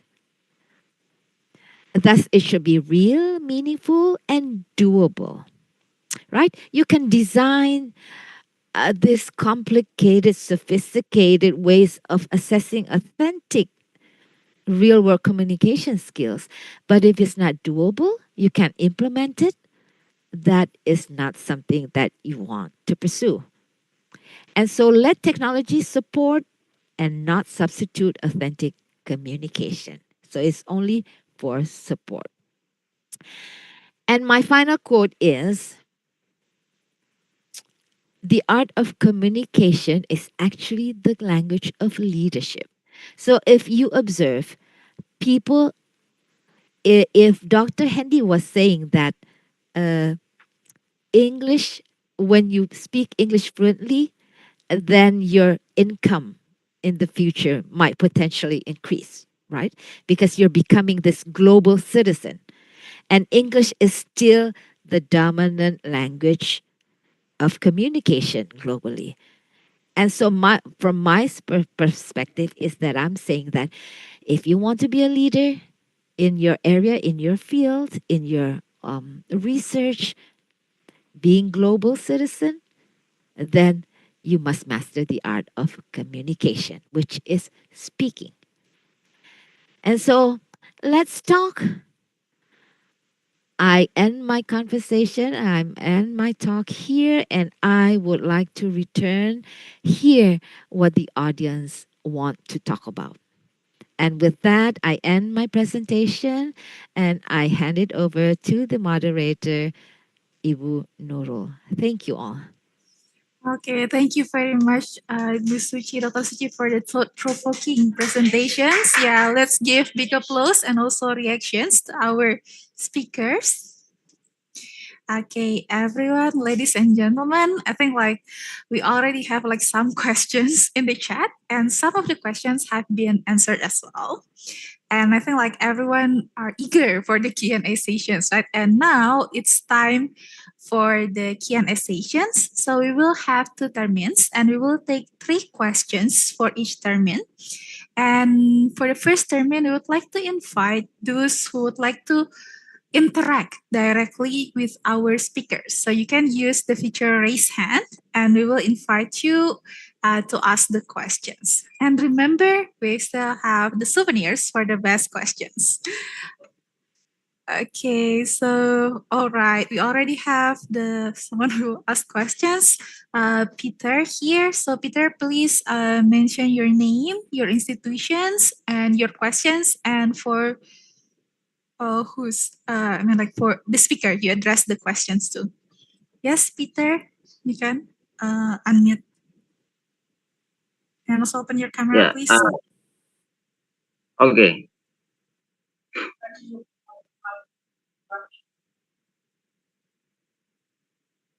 Wait. Yeah. Good morning. From yeah. Yeah. Yeah. Good morning. My name is Petrus Monpoe. Thank you very much for the opportunity to ask questions. Yeah. I am from English study program, Faculty of Teacher and Training, Timor University, in Kevaменanu, West yeah, TTU, yeah, we call it TTU. And I'm interested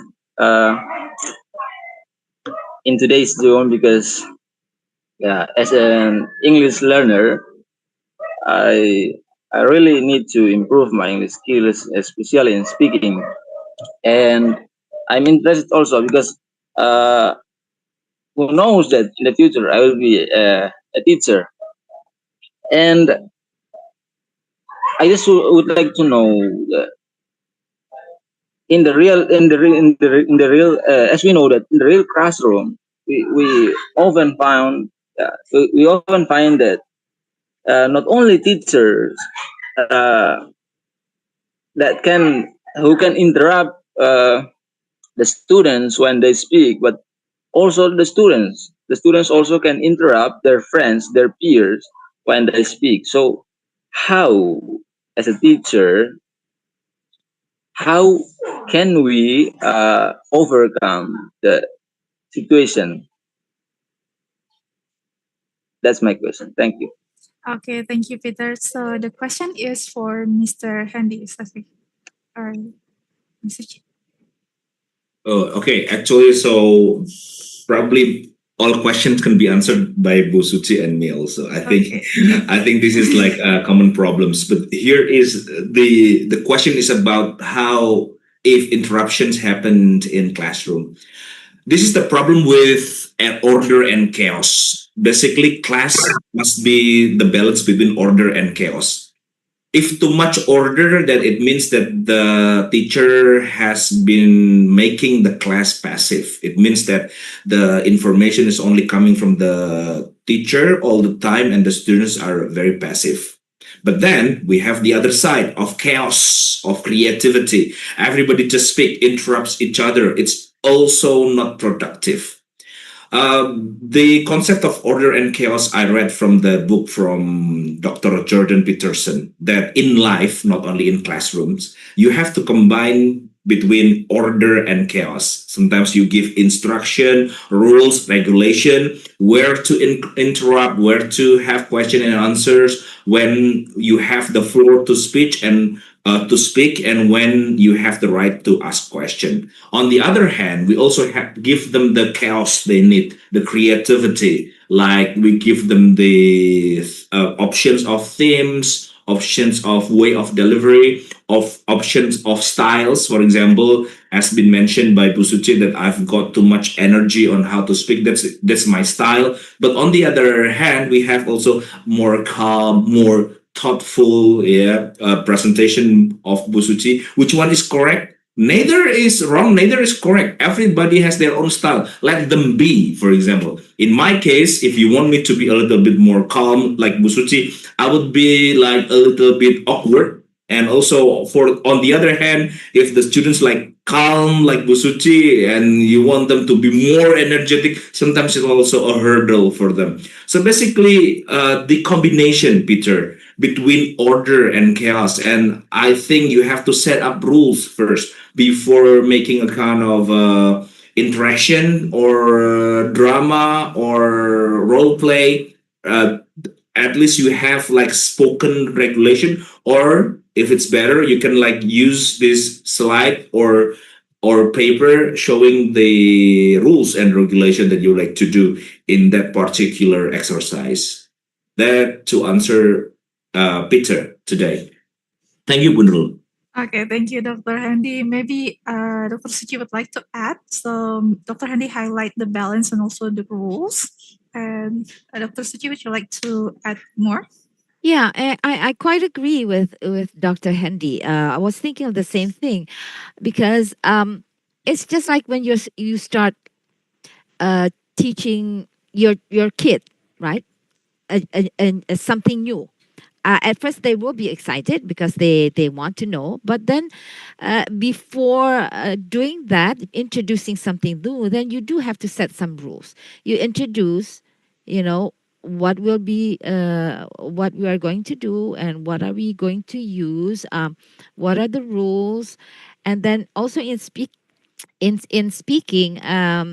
it's like okay, it's like for today we are going to do like a read aloud. Okay, this is like to give you lessons about the correct pronunciation, which is important is that you can be you can be understood by other people. And then you do need to say the rules. First rules, I will, right? I will pronounce it, and then you can try and pronounce it in silently, and then I can like randomly point to one of you to come up front and then do the pronunciation, right? And so, Peter, if there will always be students that are like over critical about their peers, or they're just like the clown of the class and things like that, and uh, you do need to somehow create like the balance between rules and chaos, just like Dr. Hendy. So know when to pull back, know when to let loose so they can be their own self and have their own identity. So, and that takes practice, right? Okay. Okay, thank you, Dr. Suci Isman, for highlighting also about the purpose and also like give examples and also highlight the importance of practice. Practice in balancing, right? Because, okay, thank you for the answers, Dr. Suci and Dr. Handy, and hopefully it answers Peter's questions. Or, yeah. And now we would like to invite the second questions. I think I saw someone raising hand previously. Okay. Yes, Haris Rizky Arifin. Please turn on your camera. You can unmute your microphone and introduce yourself. Thank you. Okay. I'm sorry. It seems that a problem. Wait. To start my camera. Is that right? Can you hear my voice? Yes, it's clear. Okay. Wait. It's not, my camera is not good, so I will turn off. Yeah. I would like to ask how to motivate our students to be active in speaking. Actually, we know that there are so many. If we ask to do the task, they will go to AI, and then sometimes some students feels that the school have to will always give me KKM for the score. So if I whether I active or not, they will give me the score for at least KKM. Thank you. That's my question. Okay, thank you, Hanis Rizky Arifin, for the questions. It's about how to motivate the students, and particularly in the questions in the situation of schools tend to give the students a minimum score, right? Okay, so we would like to hear from our speakers. Yeah, I What think Dr. yes. Hendy can share his as Yeah. an influencer. How do you motivate people to speak? Yeah. Let's have a turn. Go Suci first. Also, I have my tea here. This is a big one. Well, for me, actually, Haris, is that you do need to know if you are a teacher, right? If you are a teacher, then you do need to understand your students, what they like, what their hype, what they're into, right? And especially, it's like for me, I'm the baby boomer generation, right? I don't know, Dr. Hendy, maybe you're a millennial, and so when I try to develop a new task, especially like for speaking and things like that, and if most of the students are of the generation Z, right?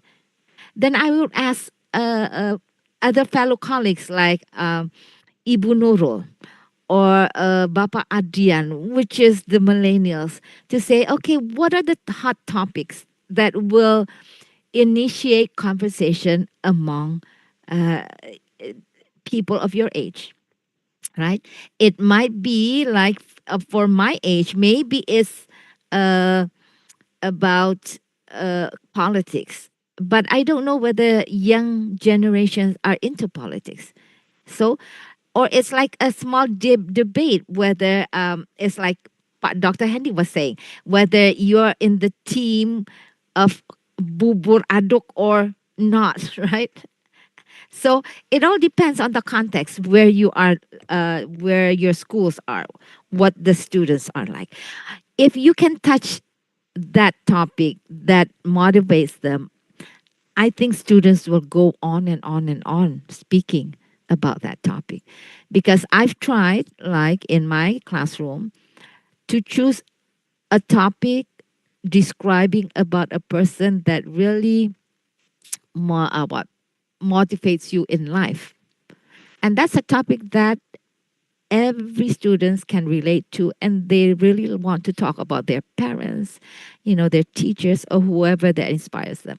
But if you choose a topic that is like, what do you think of the politics now, or the war between Israel and Iran?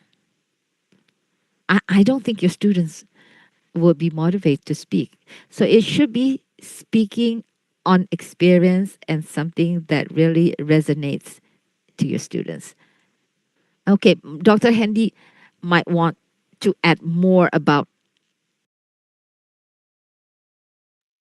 Yeah, thank you, Bu Suci, and thank you also for reminding the division of generation between us here, which is something really interesting about university. This is one place where 4 generations at the same place, like baby boomers, X, Y, Z, and later on probably 5, because we will have Gen Alpha also. Now, when Bu Suci mentioned on how we would like to create a kind of environment that is relatable with the students, this is big task for the educators. Before, even in my situation right now, I have to ask my son in order to explain what kind of terms or slangs used by Gen Z. For example, what is mewing, for example, and also what is shipping, for example, and also what is the lulu, yeah. The thing is that we, not only the students have to learn what we want, the hardest part is how the educators learn what the students want. And sometimes it's tricky, because as an educator, we tell them all the time what they want, but the situation is not as easy as that you can get the answer from them. So sometimes I have to push myself to watch Korean drama to understand why they like so much on Korean pop, for example. And sometimes I have to watch Chinese drama to teach some of the ibu-ibu here, because now some of you already moved from Korean drama to Chinese drama. Some of you are smiling here. You're kind of wondering whether your husband is actually a CEO that is undercover, yeah, in your house, and probably testing you whether you love him or not. Yeah, so stay with your husband, because probably he's a CEO somewhere. The thing is that what I'm trying to say is, if you want them to be excited, you have to mirror it through yourself. If you want them to be excited in the classroom, you have to look excited yourself. I mean, it's hard to make them interested in your own lesson or in your own activities when you do not show yourself that you have the reflection of what you want. That's what I'm trying to say. So, for example, why some parents, they are failing to teach their kids to speak English? Because they don't speak English. That's exactly what happened, the opposite in my house. My son now speaks English better than his Indonesian. In fact, now that I'm calling for a private tutor to teach him how to speak Indonesian properly. But I do not really regret it, because I know that English course is expensive. Now I don't have to spend English course for him. Yesterday we went to Prambanan, and you know what? We have this tour guide speaking in Indonesian, and he asked them to speak in English. So this is like weird. So people thought that we are from Vietnam or from Philippines. In fact, that we are just from around here. The thing is that start from yourself. You want them to be motivated, motivate yourself first. What I'm trying to say is your personal condition, your view about your own job basically will leak into the classroom. If you're not happy about your life, your classroom would not be happy. And then if you're not really sure about your English, then your students wouldn't be so sure about their English. This is really sometimes instructors or educators also reflect on themselves first before we're demanding the students to do what we want. We also would like to see what they want from their point of view. That's my answer in this take. Thank you. Okay, thank you very much, Dr. Suci and Dr. Hendy. So the key highlight is about topics that resonate with the students, and also talking about recent issues. And the most important thing is about how the teachers can show that they are excited. So that's the key takeaways. Hopefully it answers Haris Rizki's questions. And now I think we have a lot of questions in Q&A and we would like to take a look at that. So probably, yeah. Yes. So here we have questions for Bu Suci. To Pak Hendy first. To Pak Hendy from Novria de Vega. So considering the unique characteristics of ELT learners in Indonesia, particularly those in rural schools who may encounter specific English language variations or limited exposure, how can CLT be most effectively adapted to foster their strategic competence, thereby empowering them to overcome communication breakdowns and enhance their overall communicative ability? So, yeah. Okay. Yeah. Okay, for Novia de Vega, yeah. This is what I'm trying to explain in some of my books and my articles, that I want you guys and also lots of people in Indonesia think English as a skill, not as knowledge. That's very important. This is how I see it. When you learn to drive, you need to drive, not to learn the machinery of the car. It makes you a mechanic, but you cannot drive. So I met some mechanics who cannot drive because they learn the machinery, not the driving itself. Or if you want to study swimming, for example, you want to learn swimming, you have to swim, not to learn the characteristic of water, the characteristic of floating, the movement, and you read all of them. Still, you cannot really swim. You become a kind of pool operator. That's exactly what happened in Indonesia. Lots of Indonesian students are really good linguists. I believe they're really good linguists. You know the tenses, you know the if clauses, you know how to use eclipses. It makes you a good linguist. I mean, some of us become linguists. Most of you do not need to be linguists. You need to be speakers. This is how I would like contrast our classroom into my friend going to Saudi Arabia to become a TKW worker or like casual workers working at home.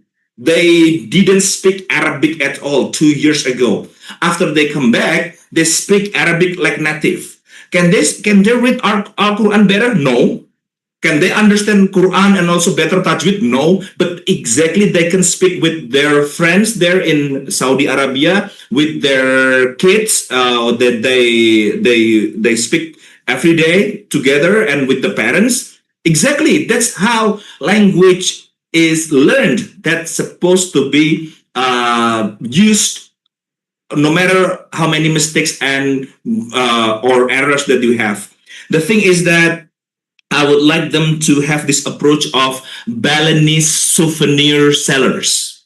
You go to Bali, the souvenir sellers are like, sir, this one. Do you like this one? Do you like this one? No. Oh, this one is cheaper. Oh, this one, oh, more expensive. Yeah, doesn't matter.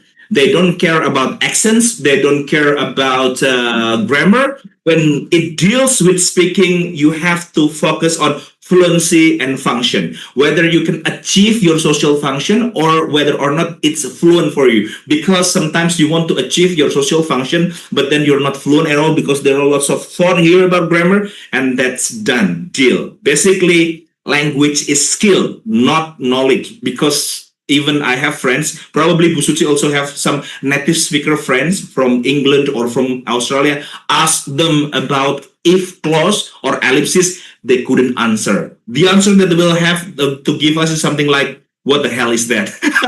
That's exactly what native speakers think about grammar. They hate it. They don't know about it. They just speak the language. That's how I explain. When you want them to to solve their communication breakdowns, give them the example of Balinese souvenir sellers, that they can speak to everyone. They don't care about their grammar or their mistakes, but only for speaking. When you teach writing, you have to use different approach. Okay, I don't want to be misquoted here. Sometimes I try to give explanation on speaking, but they use it in writing. That's definitely different. Writing should be strict, full of grammar and intentional grammar, and can be check and recheck. However, speaking is a bit different approach here. Thank you. To Bu Nurul or Bu Suci, please.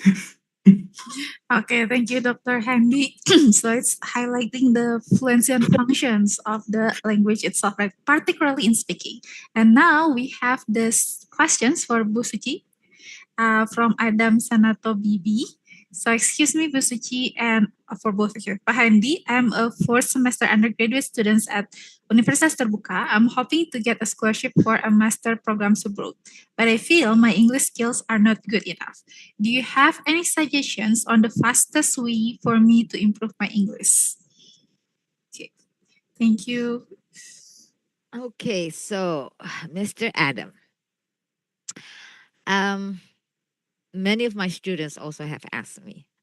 So, when we're talking about a real world context, so your context in this at this moment is that you want to learn English because you want to further continue your study abroad, right? And you want to apply for a scholarship. And well, the thing is that when you are trying to get a scholarship for your study abroad, there are rules, regulations, certain standards in English proficiency that you must have. And in terms of assessment, although like they do not, I don't know, I haven't taken probably any of you from the audience who have recently taken the TOEFL, TOEIC, or the IELTS, or the English score, English proficiency test. They still, for the vocabulary, for the listening, reading, you do need to learn, right? It's knowledge on patterns, knowledge of usage, on pragmatics, of meanings.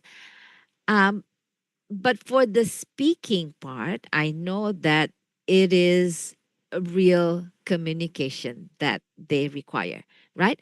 Now, so you should have knowledge of proper English usage, right? The structure, the grammar, the syntax, the meaning, because the test is like that. So, what you need to do first is that in order for you to pass the English proficiency test, you must prepare yourself. You must study, have good knowledge.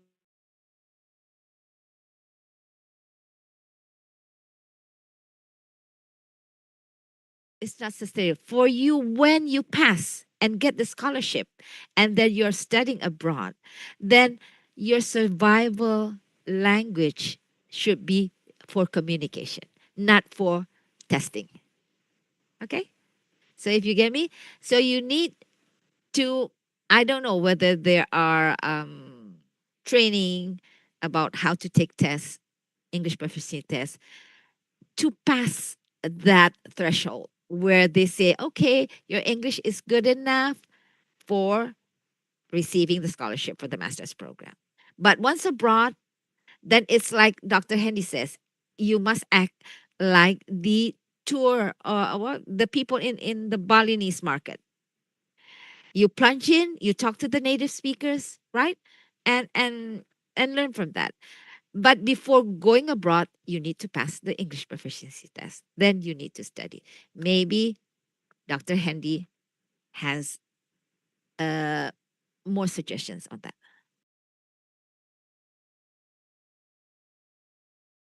Okay, let's continue a bit. Thank you, Bu Suci. The fact that I was graduated in 2006, yeah, it will reveal how old I am right now for Bu Suci and all the audience. And then after that, just like Adam here, I'll continue my study to Australia at that time. And it's pretty focused, like Bu Suci said. Only two things that we have to prepare. The LOA, yeah, letter of acceptance from the university, and second of all, from the scholarship. Both of them shall be pursued at the same time. can be one of them could be okay, but the other one is not okay, then it's a problem for you. For example, you get an LOA from university, but you don't have the funding, then you have to spend 500 million for yourself. Now almost 1 billion probably for studying in Australia, for example.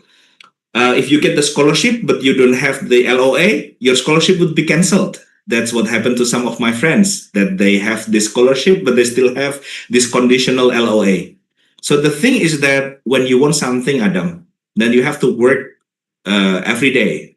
Using the slang language right now is that you have to work your ass off every day to achieve what you want. Sorry for the language. Thing is that I would like to show you this. I'm an English lecturer, and also I'm also an English student. But you know how much an IELTS test is? Now around 3 million. And now even I'm as a lecturer, I need to test myself, right? And then retest again, right? That's another 3 million, and retest again until I get the score which I want. Basically, it's part of the Japanese sayings that "Jerbasuki mowo beo," meaning that if you want greatness, you need to spend resources, money, energy, time. So even if now you're at the 4th semester, from now on, you have to have IELTS or TOEFL exercises on your desk every day, not the paper test, but the real test, this communicative test, and also start to search for scholarship and also the university that you want to target. And it should start now from 4th semester.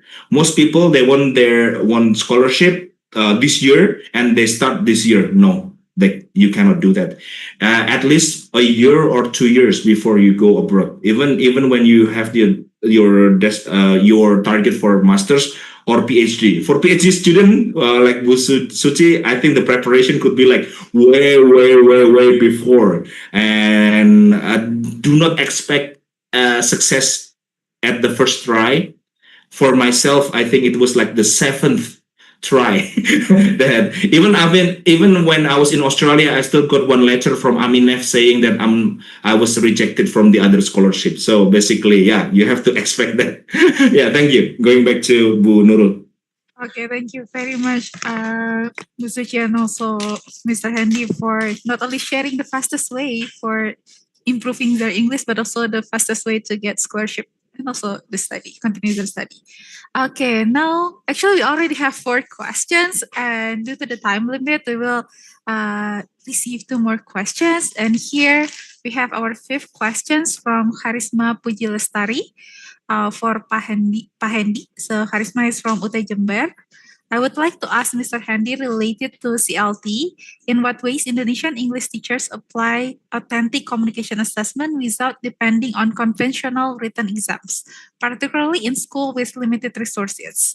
As we know that assessment practices in Indonesia remain focused on grammar-based and written formats. So probably for Mr. Hendy and also Ms. Suci, I guess.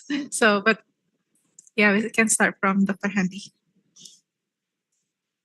Oh, and also before I answer this question, thank you very much for 224 participants. Yeah, here that's something that probably really appreciate the committee and also everybody here. Like, yeah, I know that UT has lots of resources. Yeah, the biggest university in Indonesia is not UI or UGM. It's basically UT. How many students you have at UT, Bu Nurul, Bu Suci? Right now? Right now, I think it's almost, 700,000. But in our department, we have around 2,000, right, Budian? See, 700,000 students, like the biggest ever in Indonesia. And some people also do not know that probably they are the richest, yeah. You know why it's the richest? Because people pay a tuition fee and they do not use air conditioning at the campus. So that's basically, just some people say. But the thing is that thank you very much for the one who's staying here, and also for UT who's doing this seminar, which is really interesting, because lots of good questions also. One of it is that we would like to use authentic communication.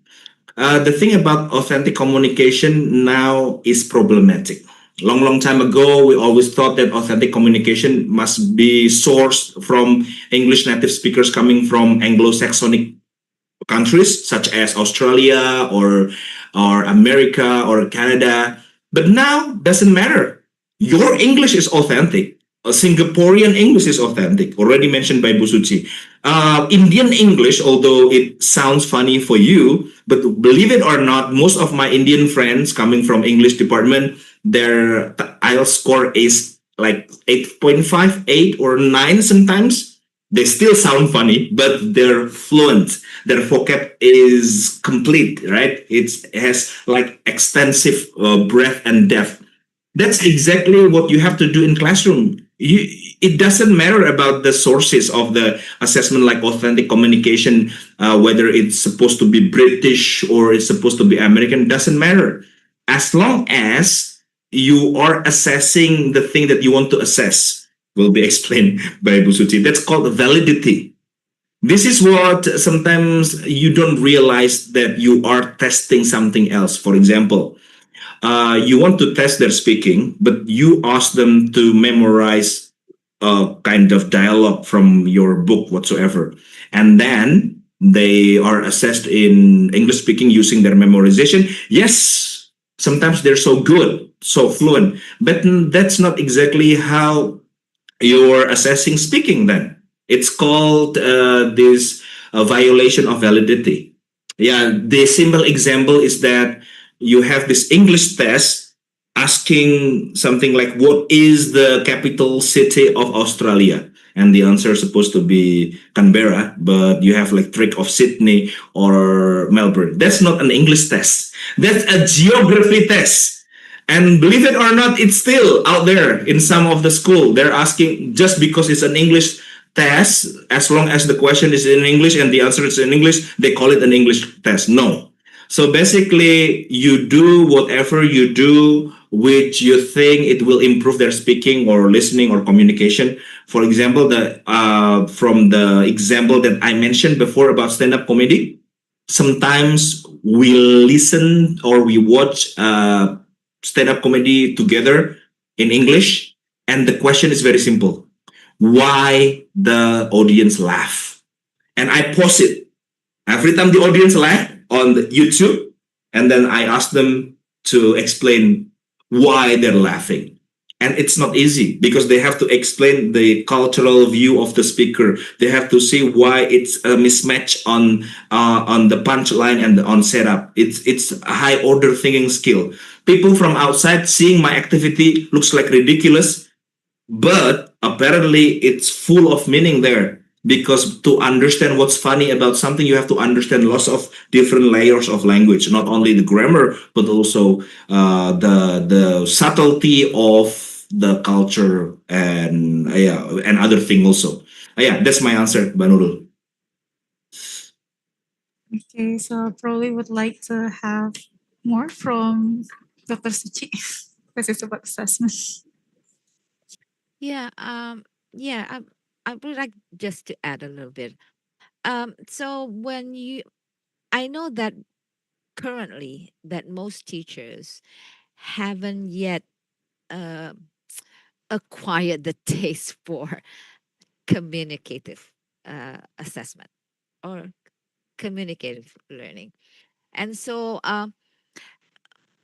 in my presentation, I have mentioned that when you are designing assessment for speaking, particularly, then the first thing you need to do is to set up what is your communicative goal.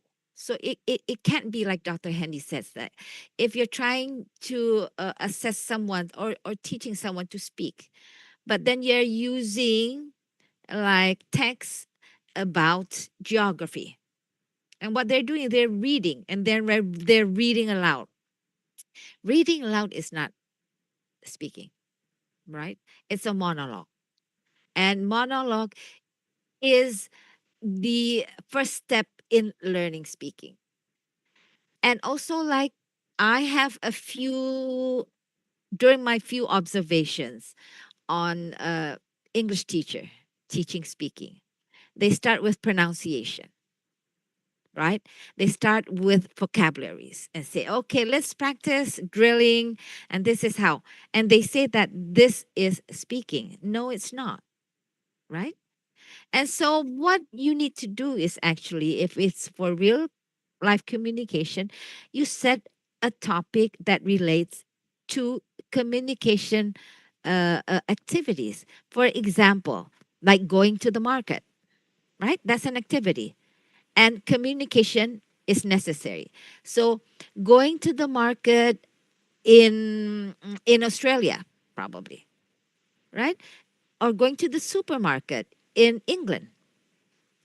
And so, if that's the setting, then what is the conversation? So with my students, I usually say that okay, if you can't think directly in English, it's okay. You start with your native language, which is Indonesian. And so how do you say it in Indonesian? Okay? And then you say, okay, how should I say like with my knowledge of English? You can like translate it. But then don't be afraid, right? Whatever you think, just try it out.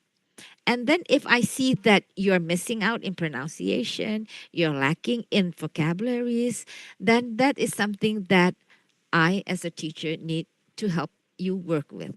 But that is not the actual learning or teaching or assessment. And so you need to get your students to start conversing or communicating. And I know the main reason why teachers are still focused on grammar, like Dr. Hendy was saying, is because we as teachers are also lacking in the speaking proficiency. And so that's why we chose to use the grammar focused learning method and as well. That is my answer. Okay, thank you very much, Dr. Handy and Dr. Suji, for give examples on how to implement authentic communications. And here we have our last questions. It's for Bu Suci from Irma Safitri. So based on what you explained in the presentation about language learning taxonomies, which of the three taxonomies can be relevant and applied as an English learning method in Indonesia?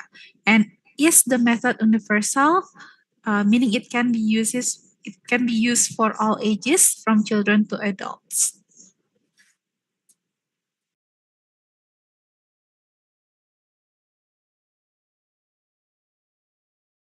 Oh, unmute, ma'am. Yes, right.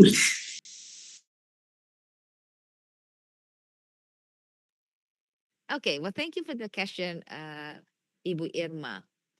And so in my presentation, I introduced the language learning taxonomies merely because whatever we try to, when we try to upgrade our capacity, it has to be based on some grounded theories, right?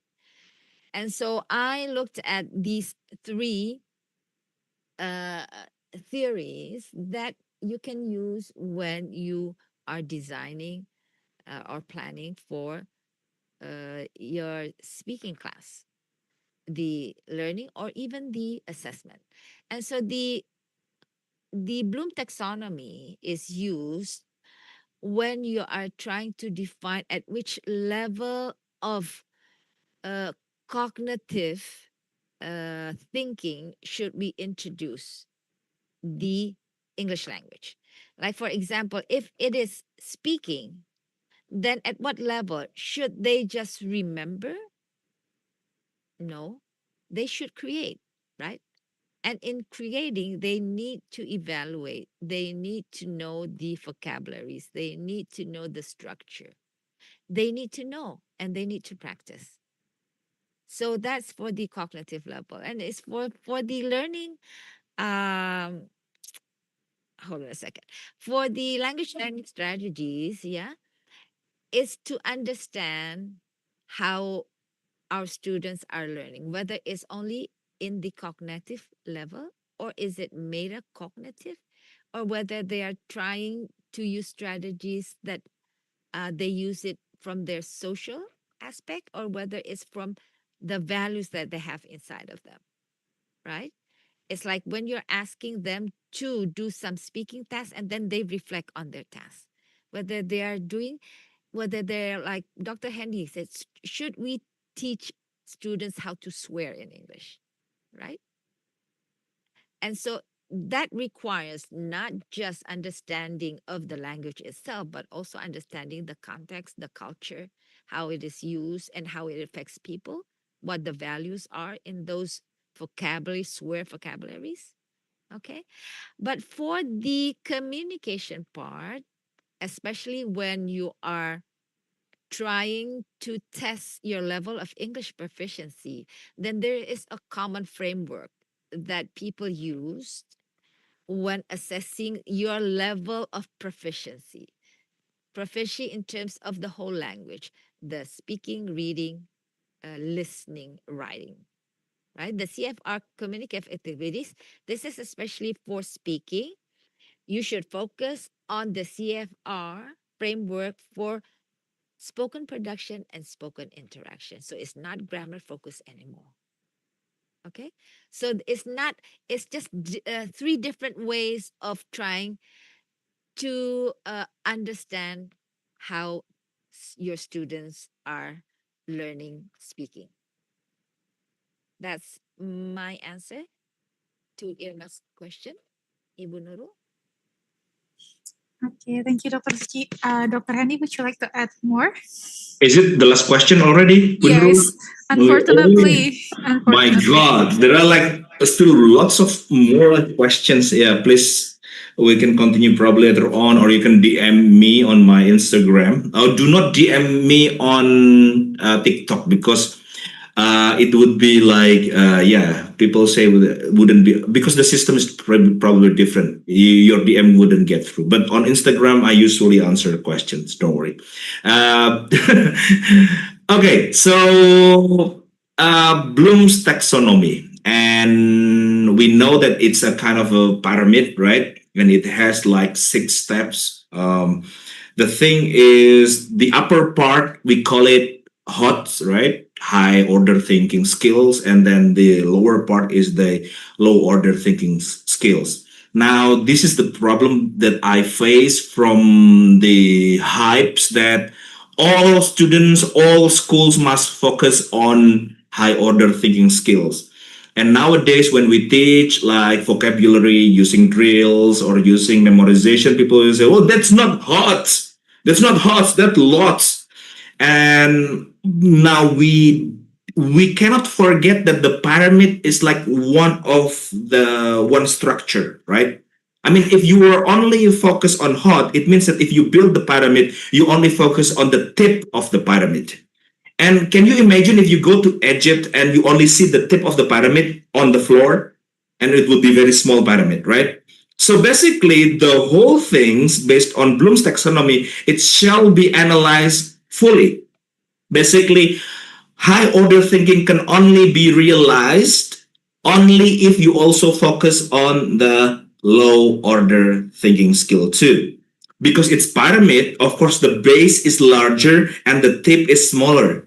What we can learn here is that you cannot forget the taxonomies. I'm sorry, probably this is like different kind of taxonomies, but I'm talking about the Bloom's taxonomies, which means that in itself, it's not only about cognitive, but also affective, and it has levels. What I'm trying to say here is that although you are trying to focus on communicative as a high order thinking skill, but you cannot forget that in order to make it happen, you need also the basic level of knowledge also.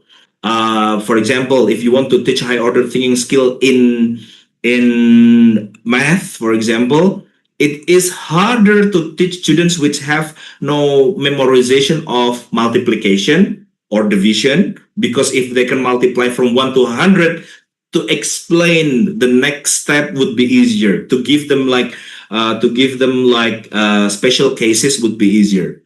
Also in English, also in language, to teach students with big vocab or lots of words in their sleeves would be easier compared to the students with little vocab. So I want you to think that, like Bu Suci says, that you have to measure the current ability of your students and give them the combination of this taxonomy. And then after that, you also have to think that this is not a kind of a universal method. It's kind of a universal approach. The method could be different from each class and different types of students. What I want you to focus, guys, here is that in order to achieve high order taxonomy, you still need the basic level of knowledge. And this is my statement, probably some people wouldn't like.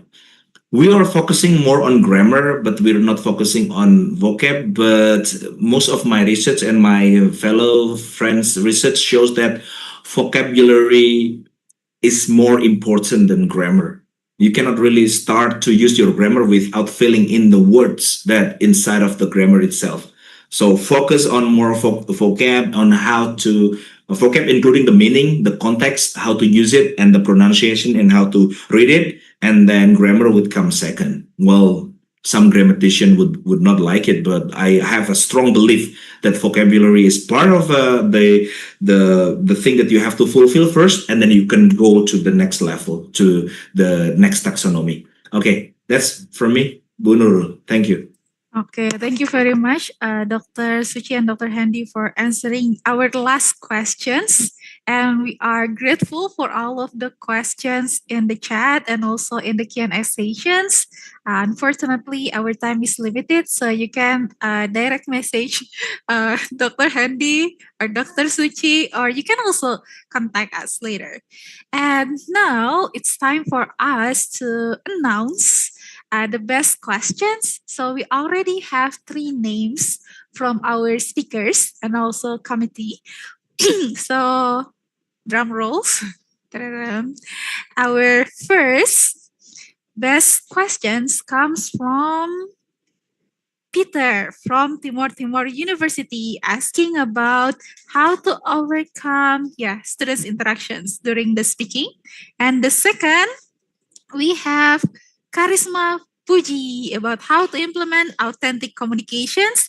And our third best questions comes from Irma Savitri, talking about implementing language learning taxonomy. So give big applause and reactions to all best questions, and also for everyone who asked questions, and also for everyone who stay tuned with us until we have 227 right now. Wow. Big applause for our speakers. And also, reminder for the winners for the best questions, please send direct message to our department number. We will share in the chat, or direct message us in our Instagram account at pbis_fkiput. And for those who are not lucky enough today, there are other events by our English Education Department. So follow our Instagram account at pbis_fkiput for updates. Okay, so thank you again for our distinguished speakers for the enlightening presentation and valuable insights. So Dr. Hendy has highlighted the approach, implementation, challenge, and recommendation in teaching English proficiency, and Dr. Suci has shared the principal types, how to design supporting tools, and the implementation of authentic speaking assessment. So together, these presentations have given us a complete package as teachers, educators, or people who want to improve our English proficiency in speaking. So we know how to improve our English, and we know how it will be assessed. So that concludes our presentation sessions, and now I would like to return the baton to our MC, Bu Hidayah. So Bu Hidayah, the screen is yours. All right, thank you very much, Ms. Nurul. Such a great, informative, and insightful discussion we have today. Once again, we apologize that we cannot read the question one by one because the time is running out. All right. Thank you once again to our speakers and moderator for such an informative and engaging discussion. Please give them another applause. Okay, before we conclude the event, we would like to invite Ibu Isti Rohia our Vice Dean for Finance Resource and General Affairs to present certificates for appreciation to our esteemed speakers virtually.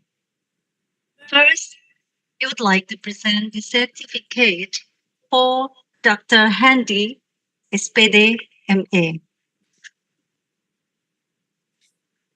Okay, to Dr. Hendy Pratama, I think your expertise and passion for teaching, speaking are truly inspiring.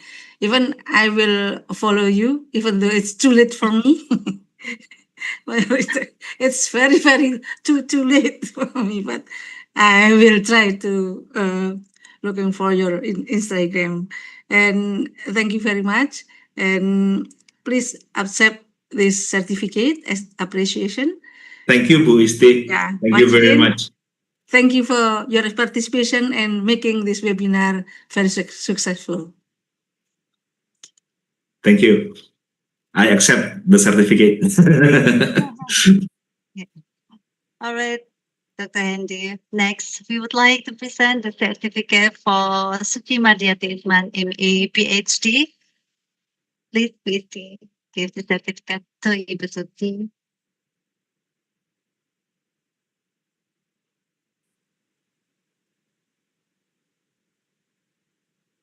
Okay. Okay, this is my great pleasure to present this certificate of appreciation to my colleagues, Dr. Suci Ismail, for your outstanding presentation, and let my thing bloom again. Okay, thank you very much. Thank you, Ibu Isti, Thank you. for being with us throughout the webinar. It has been a pleasure to have you as representative of the faculty and accept the Most welcome. certification. Thank you. Most welcome. Okay, thank you, Bu Hidayah. Right. Thank you very much, Ibu Suci, for giving the certificate virtually. All right. We kindly inform to all the participants here, please fill out the online feedback code or click the link shared by the committee in the chat email. We also inform it will be better for you to use your Gmail account. Use Gmail account. So the certificate will be sent to the registered participants who attend.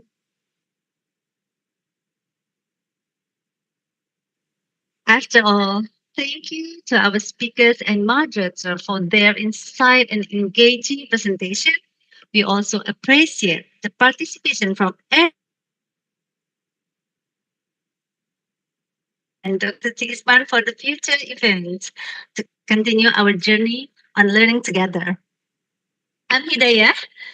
As a master of ceremony, would like to say goodbye. See you on next webinar. Wassalamualaikum warahmatullahi wabarakatuh. Waalaikumsalam Hey, warahmatullahi everyone. wabarakatuh.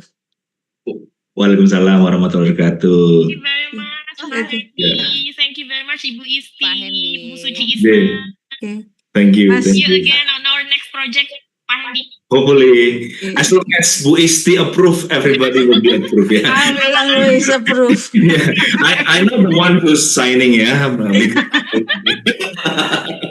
Thank you. Thank you. See you next time. Thank you. See you, Pak Yeah. Hadi. Bye-bye. Got to go. Thank you. Bye bye. Bye. Bye. Bu Isti, thank you. All the Thank you. participants, thank you very much. Bu Suci, Thank you, very much. Mas students. Rizky, maaf, yang di Zoom bisa dilihat nggak Zoom?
Kirimin nomor telepon Mbak Dian.